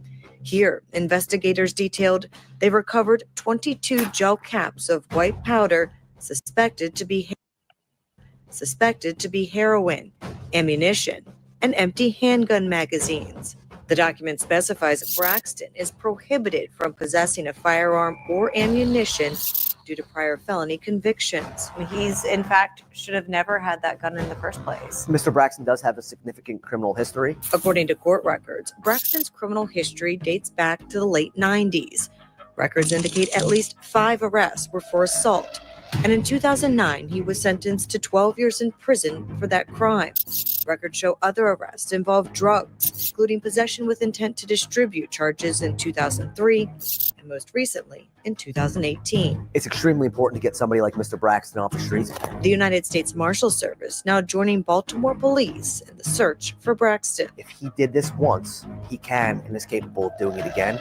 Investigators believe it's likely Braxton is still in the greater Baltimore area. So, and this one, man, what do you guys think? I mean, what do you think? Like, this son, man, you know, I mean, the girl did throw a brick through his window. Like, is this like, can you kind of like understand this one? I mean, it doesn't feel, proportionate, right? Like, it doesn't feel like. Yeah, I don't understand it. Sounds like some stalking son, man. Like, putting a brick through his window is not cool, right? But it was the But father. It wasn't the guy. It wasn't the guy she was arguing with. It was his father that went over there and did that shit. His father. Oh. but then kicking in the door and gunning it down. That's I don't know. Feels like excessive, doesn't it? Yeah. Yeah, no doubt, no doubt. I'm just saying, like, of all the things we've seen people get shot over today, that seems like to be the Oh one yeah. that is like Yeah. the most worthy of getting shot. Yeah, for sure, 100%. I see what you mean now.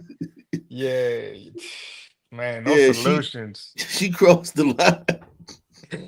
A deadly double shooting in Frankfurt comes 2 days after police addressed crime in the area during a safety planning meeting. Since the pandemic, we've had 12 shootings in this corridor, and that's only 32,000 square feet. All this crime in 32,000 square feet. Fox 45's Vincent Hill joins us live with Sounds like what we're learning Blackistan. about that shooting and Yeah. ongoing concerns of crime in that community. Vincent? Need more Kai, in that resources. 32,000 square feet, 6 shootings so far this year, and in the area plagued with crime. At a neighborhood safety planning meeting Tuesday, You go inside the store, you come out. When you come out of the store, you witness a shooting. Baltimore police and community members addressing crime concerns in the Frankfurt neighborhood on Thursday. 3-4, we're going to have a confirmed shooting. I got one individual down. A shooting that left one man dead. 33, notified 4100. I'm going to need people all around the whole shopping center. The shooting, just the latest incident in that neighborhood that police have long dealt with. It's been taken over with gang activity and gun violence. Since the pandemic, we've had 12 shootings in this corridor. Like this shooting in June of 2022. BPD releasing this video of 4 shooters opening fire. One person. I It bet happens they, so fast, though. I You bet know they what I'm ain't saying? get shit either. Yeah, it does. It does. Like, having so Like think about it. Like when you see that, like today, me and my daughter, we was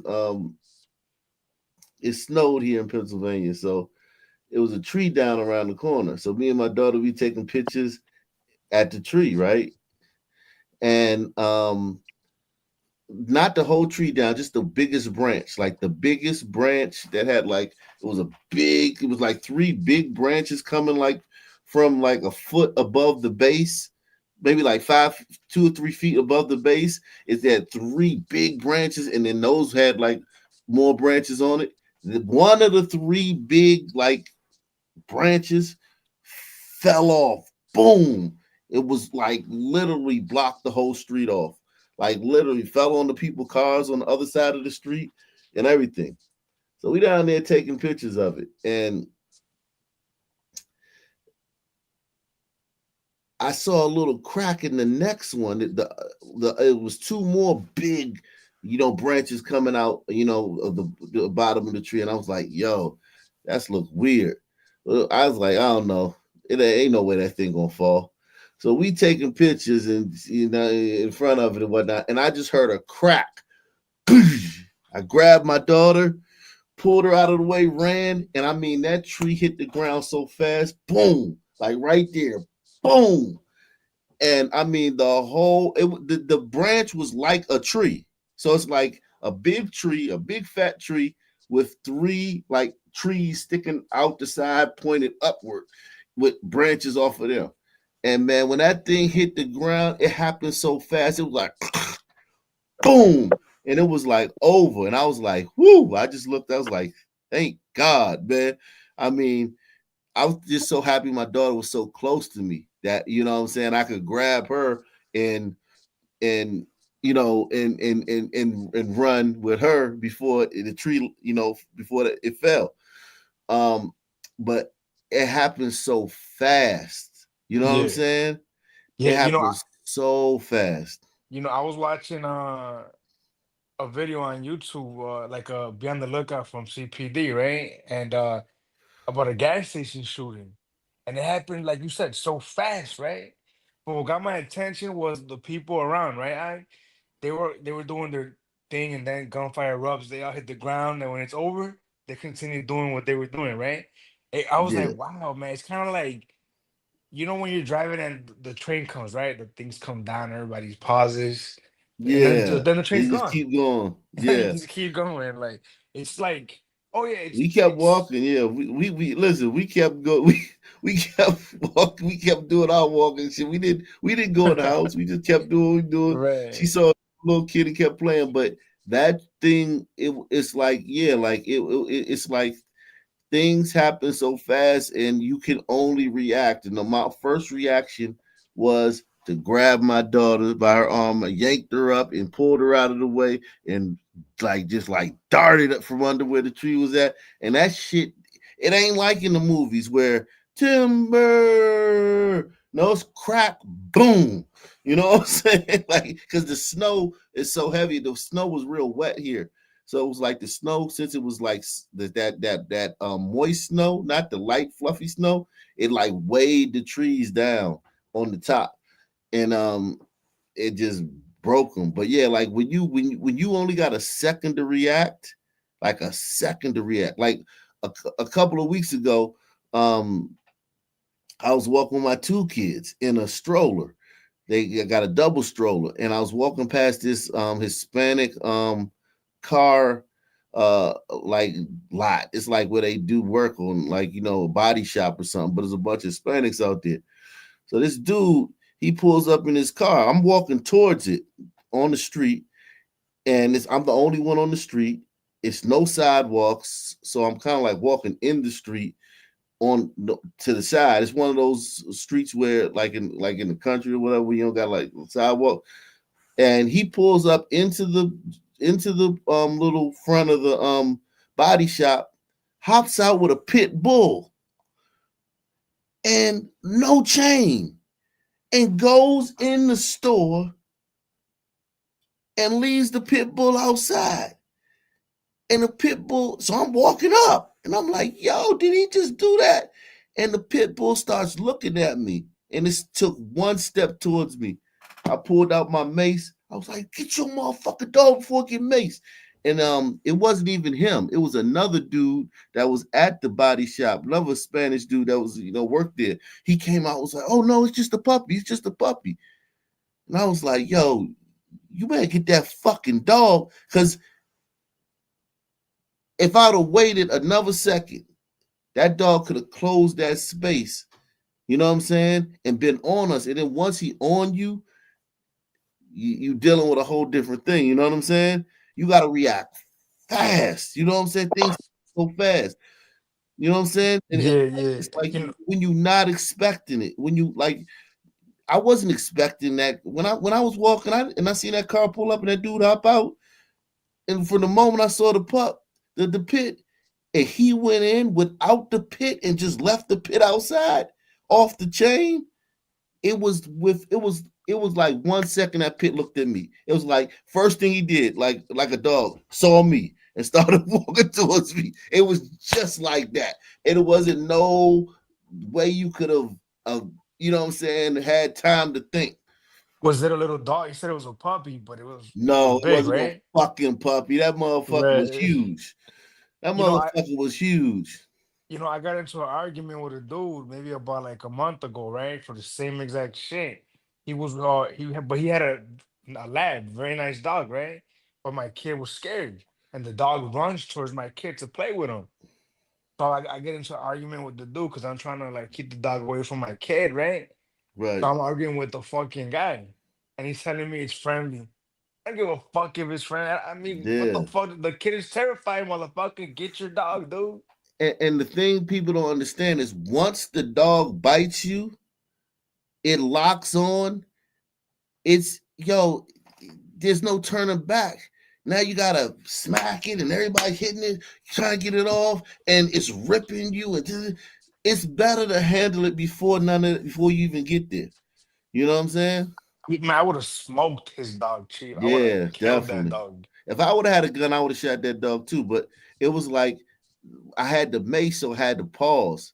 I didn't because mace is like, you know what I mean, it's hit or miss. Like you could base the dog and it could and it's not a fatal. So I was holding off. I was like, I yelled loud as shit. I'm talking about I scared the shit out of everybody in this shop. All the motherfuckers looked shook. And because I had to wait. I didn't want to mace him and then make it a bigger thing with a dog because I never maced a dog before. So I was like, I don't know, but I was ready.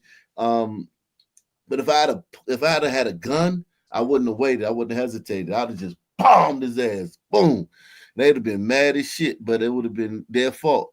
But like back to this though, like speaking of like how incidents happen so fast, it's just like, yo, how can these dudes, look at like just hanging out, and then the next minute, boom. 2022, BPD releasing this video of 4 shooters opening fire. 1 person was killed, 2 others injured. All this crime in 32,000 square feet. And it's not just shootings affecting the area. It's disheartening. A little scary too. Fox 45 spoke with Frankfort neighborhood leader Earl Johnson about other crimes in December of last year.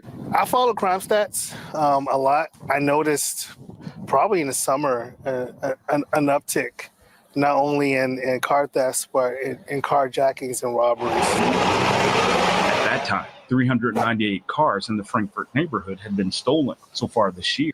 Think about that one neighborhood, man. Yikes, man. That's crazy, man.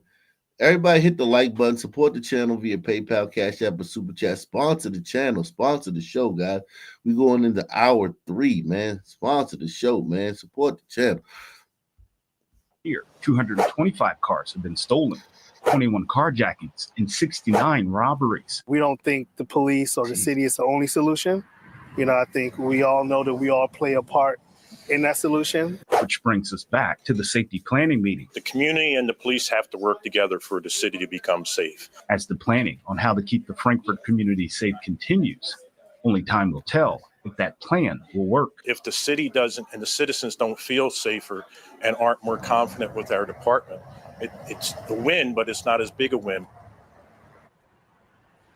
Meanwhile, that deadly shooting on Thursday remains unsolved. Baltimore police are asking anyone with information to call Metro Crime Stoppers. For now, live in Baltimore, Vincent Hill, Fox 45 News. I'm Mary Bubala. Thank you for watching. Here's another.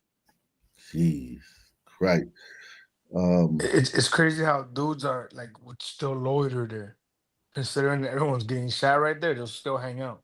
Like, Oh, yeah. retarded? People been getting shot there for years. Wow. Let's see, man. What we got here? But he was right here with the gun flashing at me. As soon as I opened this door, you walk up on The driver's side or back? driver's side.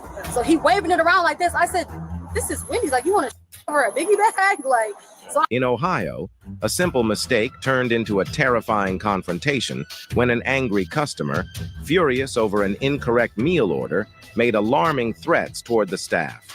What started as a minor issue quickly escalated into a shocking scene of anger and chaos.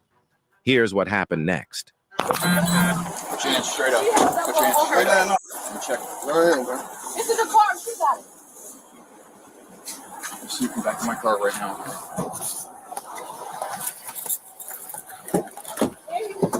Have a seat. Come on now. You trying to pull off? She got the gun. 25. The female's trying to wait. Her. Don't. You almost got away. Put the car in park. Put the car in park. Put it in park. Put it in park. Step out. Step out. Step out. Just step out. We'll explain. Okay, but what did I do? We'll explain. Where's the gun? I don't have. What are you talking about? Is there a gun in the car? Stop touching. What? Explain to me what I. Man, man. Rough her ass up, man. Bitch, is there a gun in the car? Yeah. You got time for this bullshit. You're going to be detained while we do this since you want to play these games, okay? Goddamn right. She cooperated. I give her that. She cooperated. She is. She knows she gonna get taken. She gonna get that knee in her back. Don't talk to me, girl. You know you can't take a order. Is there a gun in the That car? too. No, I don't know nothing about that. You pulling up on me, telling me to stop for what? So you why- know nothing about So why'd me. you pull away when I What? put your dude in the back of my car? What the f even talking? You looked right Stop at me. touching me. No, you're detained. Just Detained calm for down. what? Anything I'm on you you're not calm. supposed to have? You just came up on my. Stop. Yeah, I mean, she's relatively calm. Like for a Sun woman, this is exemplary behavior. Yeah. And she would be acting worse. The cop would dial it back, and the cop would step back if she was being worse. Sisters, this would be a training manual. Sisters, this is how you act when you with a police officer. Yeah. This is a beacon of light, man. A shining Yeah. example. Stop right now. I'm You are not in control of this situation. We are. Am I moving? So stop. Did she see him pull the gun? She never saw him. No, he came. He came up. He didn't, but he was. Yeah. He said he was like this. He had it low, like below the door. He was like, "If you come to this car, I'm gonna shoot you. If you come to this car, I'm gonna shoot you." Mind you, he parked right here. As soon as I opened the door, he's telling me this. Do you work for Wendy's? Yes. So tell him the same story. He's got a They buddy on came to the camera. I don't. drive-through. We just got robbed. We don't have any registers. We literally just got robbed. So we're telling him we card only. So he plays his order. He like y'all rushing her, y'all rushing us, y'all rushing us. Mind you, we're busy. So yes, we're like anything else can we help you? I was taking the order. It was my friend. So he get up to the window, talk about you smart mouth bitches, this, that, and the third. We like. So of course we like, who the fuck is you talking to? Like, we don't give a fuck. Like, you can go somewhere else. That's exactly what we told him. Our GM came to the window and he even said, he just told him his total, trying to cash him out, get him out the way. So he pulls up, then he come inside, talk about, I'll beat y'all last, call some niggas, where the niggas at, See what I'm saying? Like, make it bigger. Like okay, so you had a back and forth with the bitches at the drive-thru window, but then he parks and comes in the store and asks them to call some other niggas so he can shoot them, so he can have like a shootout with. I guess he don't want to like shoot it out with them because they girls, so he calls some niggas. He's a gentleman. Yeah, he's a gentleman. And then they call, but think about it. In another instance, those girls could call some niggas sitting home, or some niggas somewhere. Hey man, it's the dude up here at the Wendy's, man, talking shit. And then they come down there and Right. Come throw the laugh away, willy-nilly. it's just like they always make everything worse than it has to be. That's funny as fuck. It is bad. Don't get me wrong. Getting cussed out at the drive-thru. I don't like when the bitch get a little attitude with me at the drive-thru. I hate that. Yeah, I don't like that shit. I'm offended. I'm The highly offended. employee by had an attitude, or it was the person ordering the food? Well, they both of them. The bitch in the drive that was ordering felt like the employees had an attitude. No. And that's where Yeah. that's where it stems from. Yeah. Yeah. Y'all rushing us, mind you, we're busy. So yes, we're like anything else can we help you? I was taking the order. It was my friend. So he get up to the window, talk about you smart mouth bitches, this, that, and the third. We like. So of course we like, who the fuck is you talking to? Like, we don't give a fuck. Like, you can go somewhere else. That's exactly what we told him. Our GM came to the window and he even said, he just told him his total, trying to cash him out, get him out the way. So he pulls up, then he come inside, talk about, I'll beat y'all last, call some niggas, where the niggas at, We all looking like, this is Wendy's, you're mad, calling us poor, broke, all that. He comes to the door, he like, I know you, Mariah, I know you. First of all, Mariah is my sister. She looked like me, but that's not me. I don't know what beef y'all got. They ain't got shit to do with me. So I came to the door and I'm just like, I'm not Mariah. I don't know what y'all got going. You talk about you come up to this car. Sounds I'm like a shoot you, small I'm shoot town. you, waving a gun in my face. Yeah. So I go in and close the door and I call my sister. I'm like, do you know this man? He's literally waving a gun in my Was he in face. the parking lot? He was right here, parked right next to the door. Can you guys get it on the camera? Yeah, my sister screen recorded him. Can you guys go pull it up on the camera for us? You're gonna we'll have to ask our GM. But my sister screen recorded him. I had him Are on you camera. still working? Yes, I'm on the clock. So go in. We'll come back in and get your information and talk to you in a second. Can you tell the manager to pull the camera for us? Yeah, the girl in the passenger seat, she gonna hold the gun up to her face, talk about what you gonna do, what you gonna do. Like, just get him.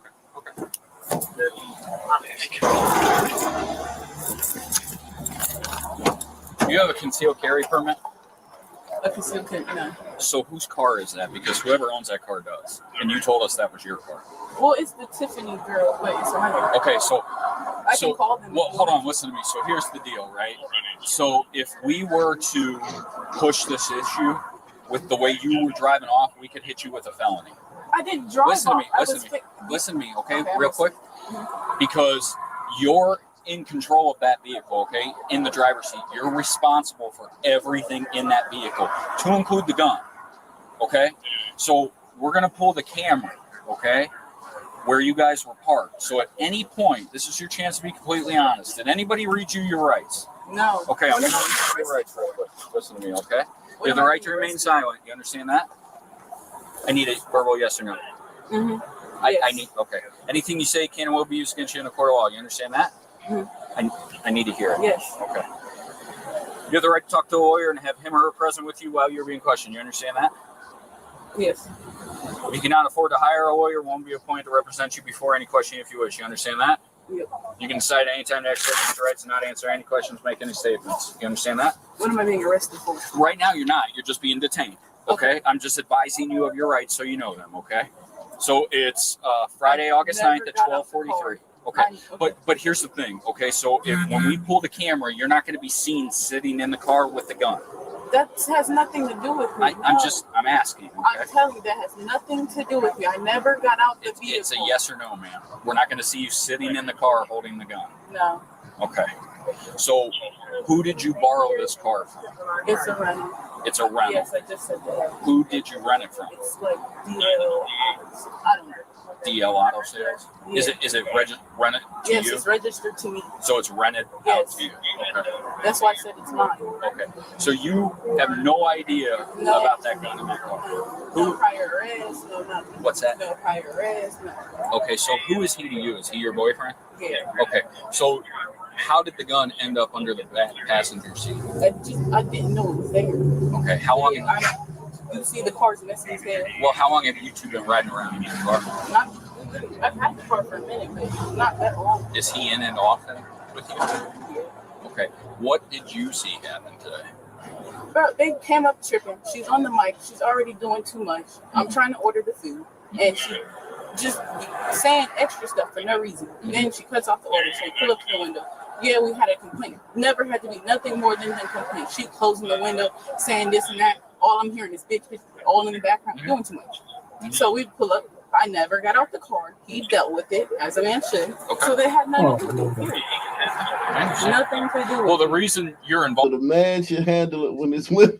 Yeah, of course. Man handle everything. Man, Right, you he know, was so keeping it stupid. real. Yo, but just hearing this whole interaction with these two sisters, right, and the cop, right? How racist can you be and be a cop when you're dealing with some people all day, every day? You know what I mean? Like, if Telling you're you. a true racist, you don't want to be nowhere near these people, chick. You feel what I'm saying? Right. I mean, the last thing you would do is become a cop. If you can't stand the sight of niggas, you'd be a fucking basketball coach or a cop. Them the last two Right. things you be. I mean, listen to these two interactions, right? On the scale of like sisters, this is like a 1. It's very fucking tame and it's still fucking annoying as shit. I'm telling you. I'm telling you, man. I'm telling you, it's just like it's chaos. It's either chaos or mild chaos, but it's we're Yeah, on the spectrum of chaos. yeah, it is. It is. Man, I don't know. Oh shit.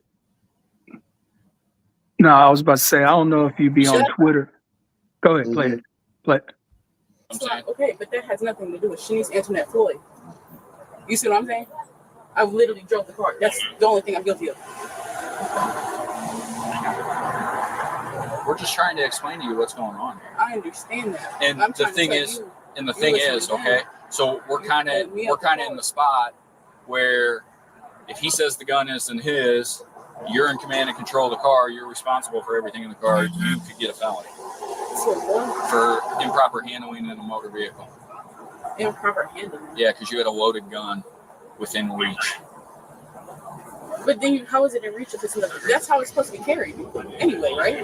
And then you don't need a CCW for all of that. No, you're correct, you don't, but now we're talking about a crime was committed. Okay, so we're talking about an aggravated menacing was committed with a gun, and we find a gun At a Wendy's? Yeah. Wendy.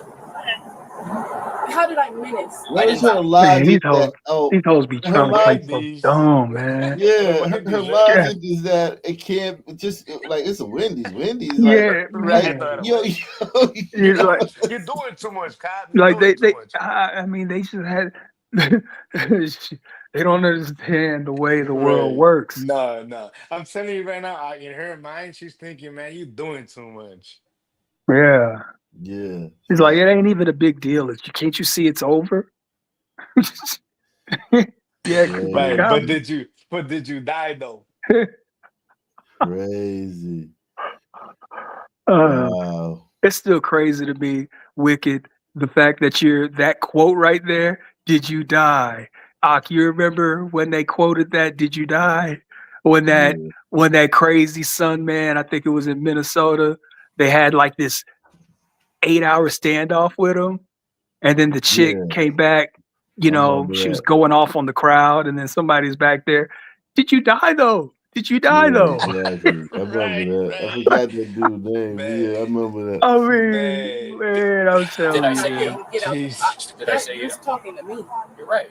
I'm just explaining to you what's going on, right? And I'm explaining to you what potentially could have happened.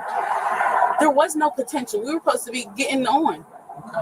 So why did he get back out of the car and walk in, and you were going to drive off? She started talking about people. Nobody cared about people. I don't know what she was talking about. So why She were came you back trying to outside. drive off? I never drove. You see the car was crooked when you pulled in, correct? Yeah, but you pulled all the way out here. Like I said, we were just right here. You see it's slanted. She reminds me of a bitch when she gets caught cheating. No, I understand. Why were you pulling off when he was walking back into the Wendy's if you guys are together? I wouldn't put. We literally just parked it, right? So I'm crooked. I just pulled from this position to this position. So right? but wouldn't you come straight? Why'd you curve around to leave? I mean, one would There's perceive another that you car were right leaving. there. Okay. It just made sense, or at least to me. It really does. If I'm right here and I'm coming from the drive-thru, right? Yeah, you'll park pull out there, here. but that's not what we're follow talking about. Because you were in that pull spot in when I pulled up. I wasn't parked. The car was still on, Okay, that's fine. You were in that spot though. but I wasn't fully in the spot. And then you pulled all the way out over to here because we had to move your car back there. Yeah, because I see y'all were pulling in, doing too much, and then I just literally, I didn't go nowhere. Doing too Literally. much. Did not go. You can't. Don't do that. Yeah. Don't do what? I did not go nowhere. Well, you tried to. Hello. This is Mariah. This is who he thought I was. Okay. Not at all. So what? Just a little.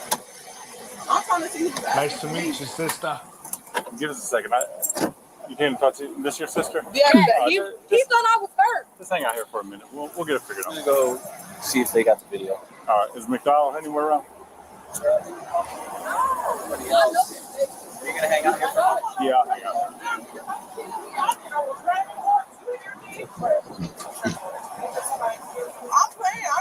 All of them fat. Man. Hey, yeah, man. Like They all got like- the same diet, the same high fructose diet. Right. Like I know sometimes life comes at you fast, right? But think about it. This bitch came just to get a burger, right? Just a burger and fries. Maybe a shake, I don't know. And it escalates to this. Yeah. Like she should have been in her fucking burger and been on her fucking way to do whatever her rat shit she had going on. Man, Wicked. You know how it goes. They got time today. right. They got time, man. Tell you, man. Jesus Christ. I ain't got time for no more. No, I do not.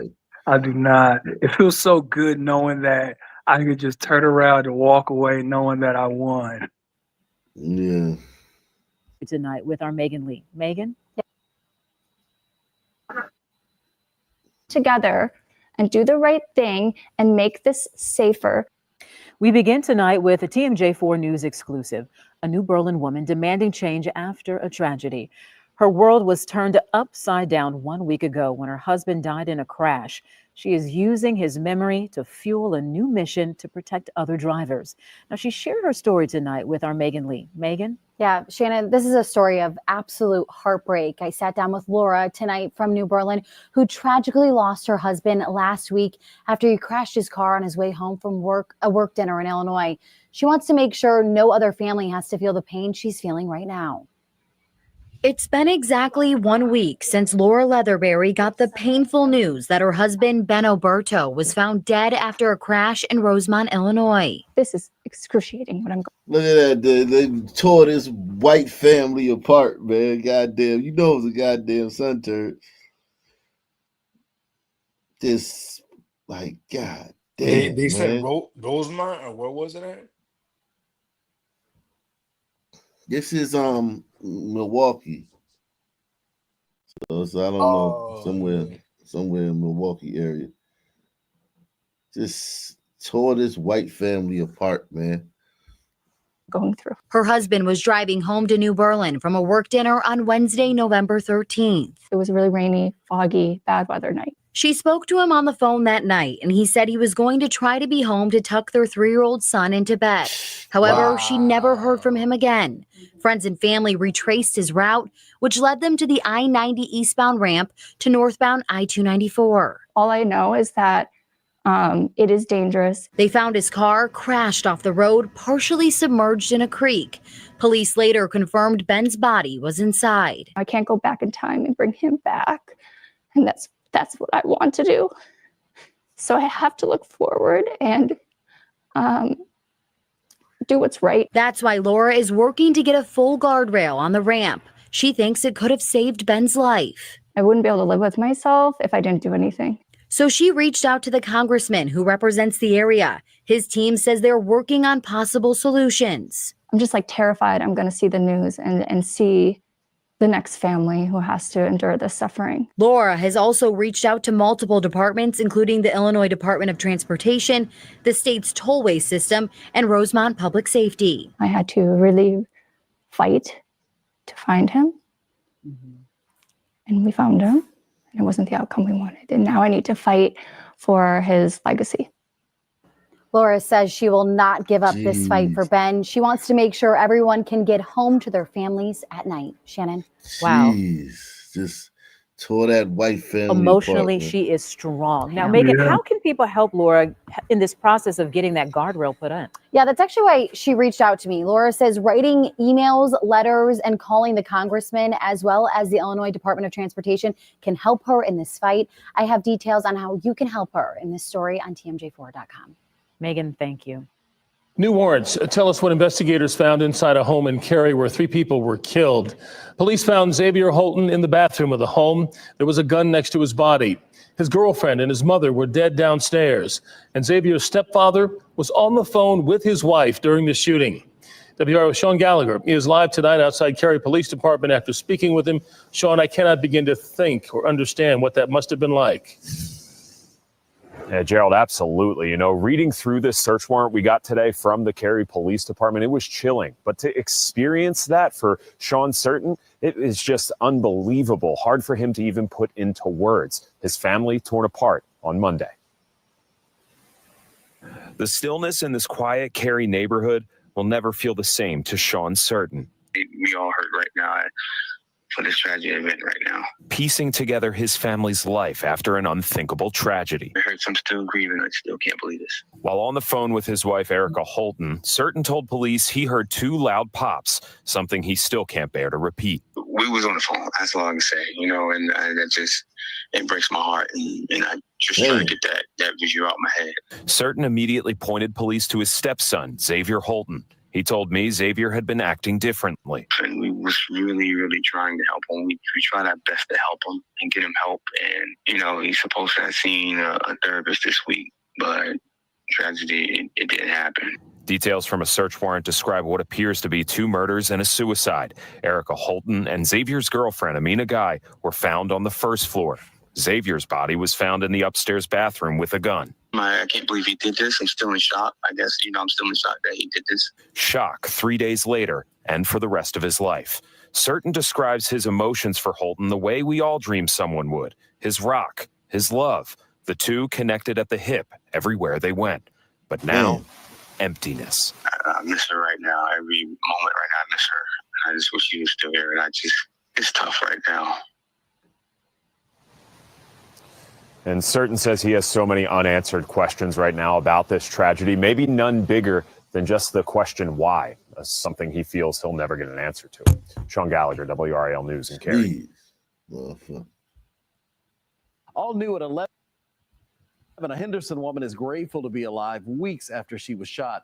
She was one of 5 people, in fact, shot during a family gathering a couple of months ago. CBS 17's Greg Funderburg talked with her about her journey to survival.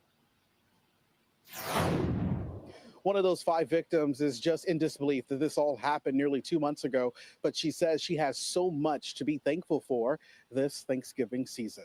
Keshana Norman is still replaying getting shot here outside Tiffany's of Henderson. I didn't even realize I was shot until I tried to run and I was stuck. So when I look down at my legs, I see fatty tissue coming out. And she wasn't just shot once. 4 times, 3 in my left leg and 1 in my right foot. She says a family celebration for her cousin's husband brought her here in September. And it was a beautiful time. Everybody was having fun. Then just out of nowhere, a whole bunch of commotion happened. And then the unthinkable. We hear people arguing. I see my cousin, he runs in the street and I run after him. She says that's when they both were shot here outside of Tiffany's on Garnet Street. Henderson police confirmed 2 arrests on Facebook last month. Keshana says one of them is a cousin she was trying to protect. She says she had to be airlifted to Duke Hospital because 1 bullet nearly hit an artery. It was a very scary experience. She tells me it's a scary ordeal, but thankful all gunshot victims survived. Earlier this week, she posted this GoFundMe to help with bills due to being out of work recovering. She says the helicopter ride to the hospital put a lot in perspective. I'm scared. And then I'm thinking, like, what if something happened to me? Who's going to take care of my child? Who's going to explain this to her that mommy's not here anymore? Right now, the case is still under investigation, and if you have any information that can help police. That shit that a lot of these families got to go through, it's just as sad, man. Like, so much, man. And then, it's the holidays are coming up too, which we've always said here are tough, covering these stories, right? Because we know what that means for the families during these days. Any time of the year, for sure, but, No, it's just, my God, man.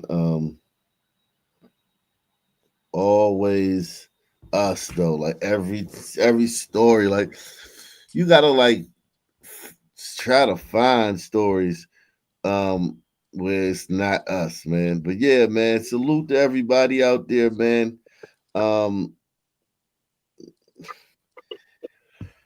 Any final thoughts, man?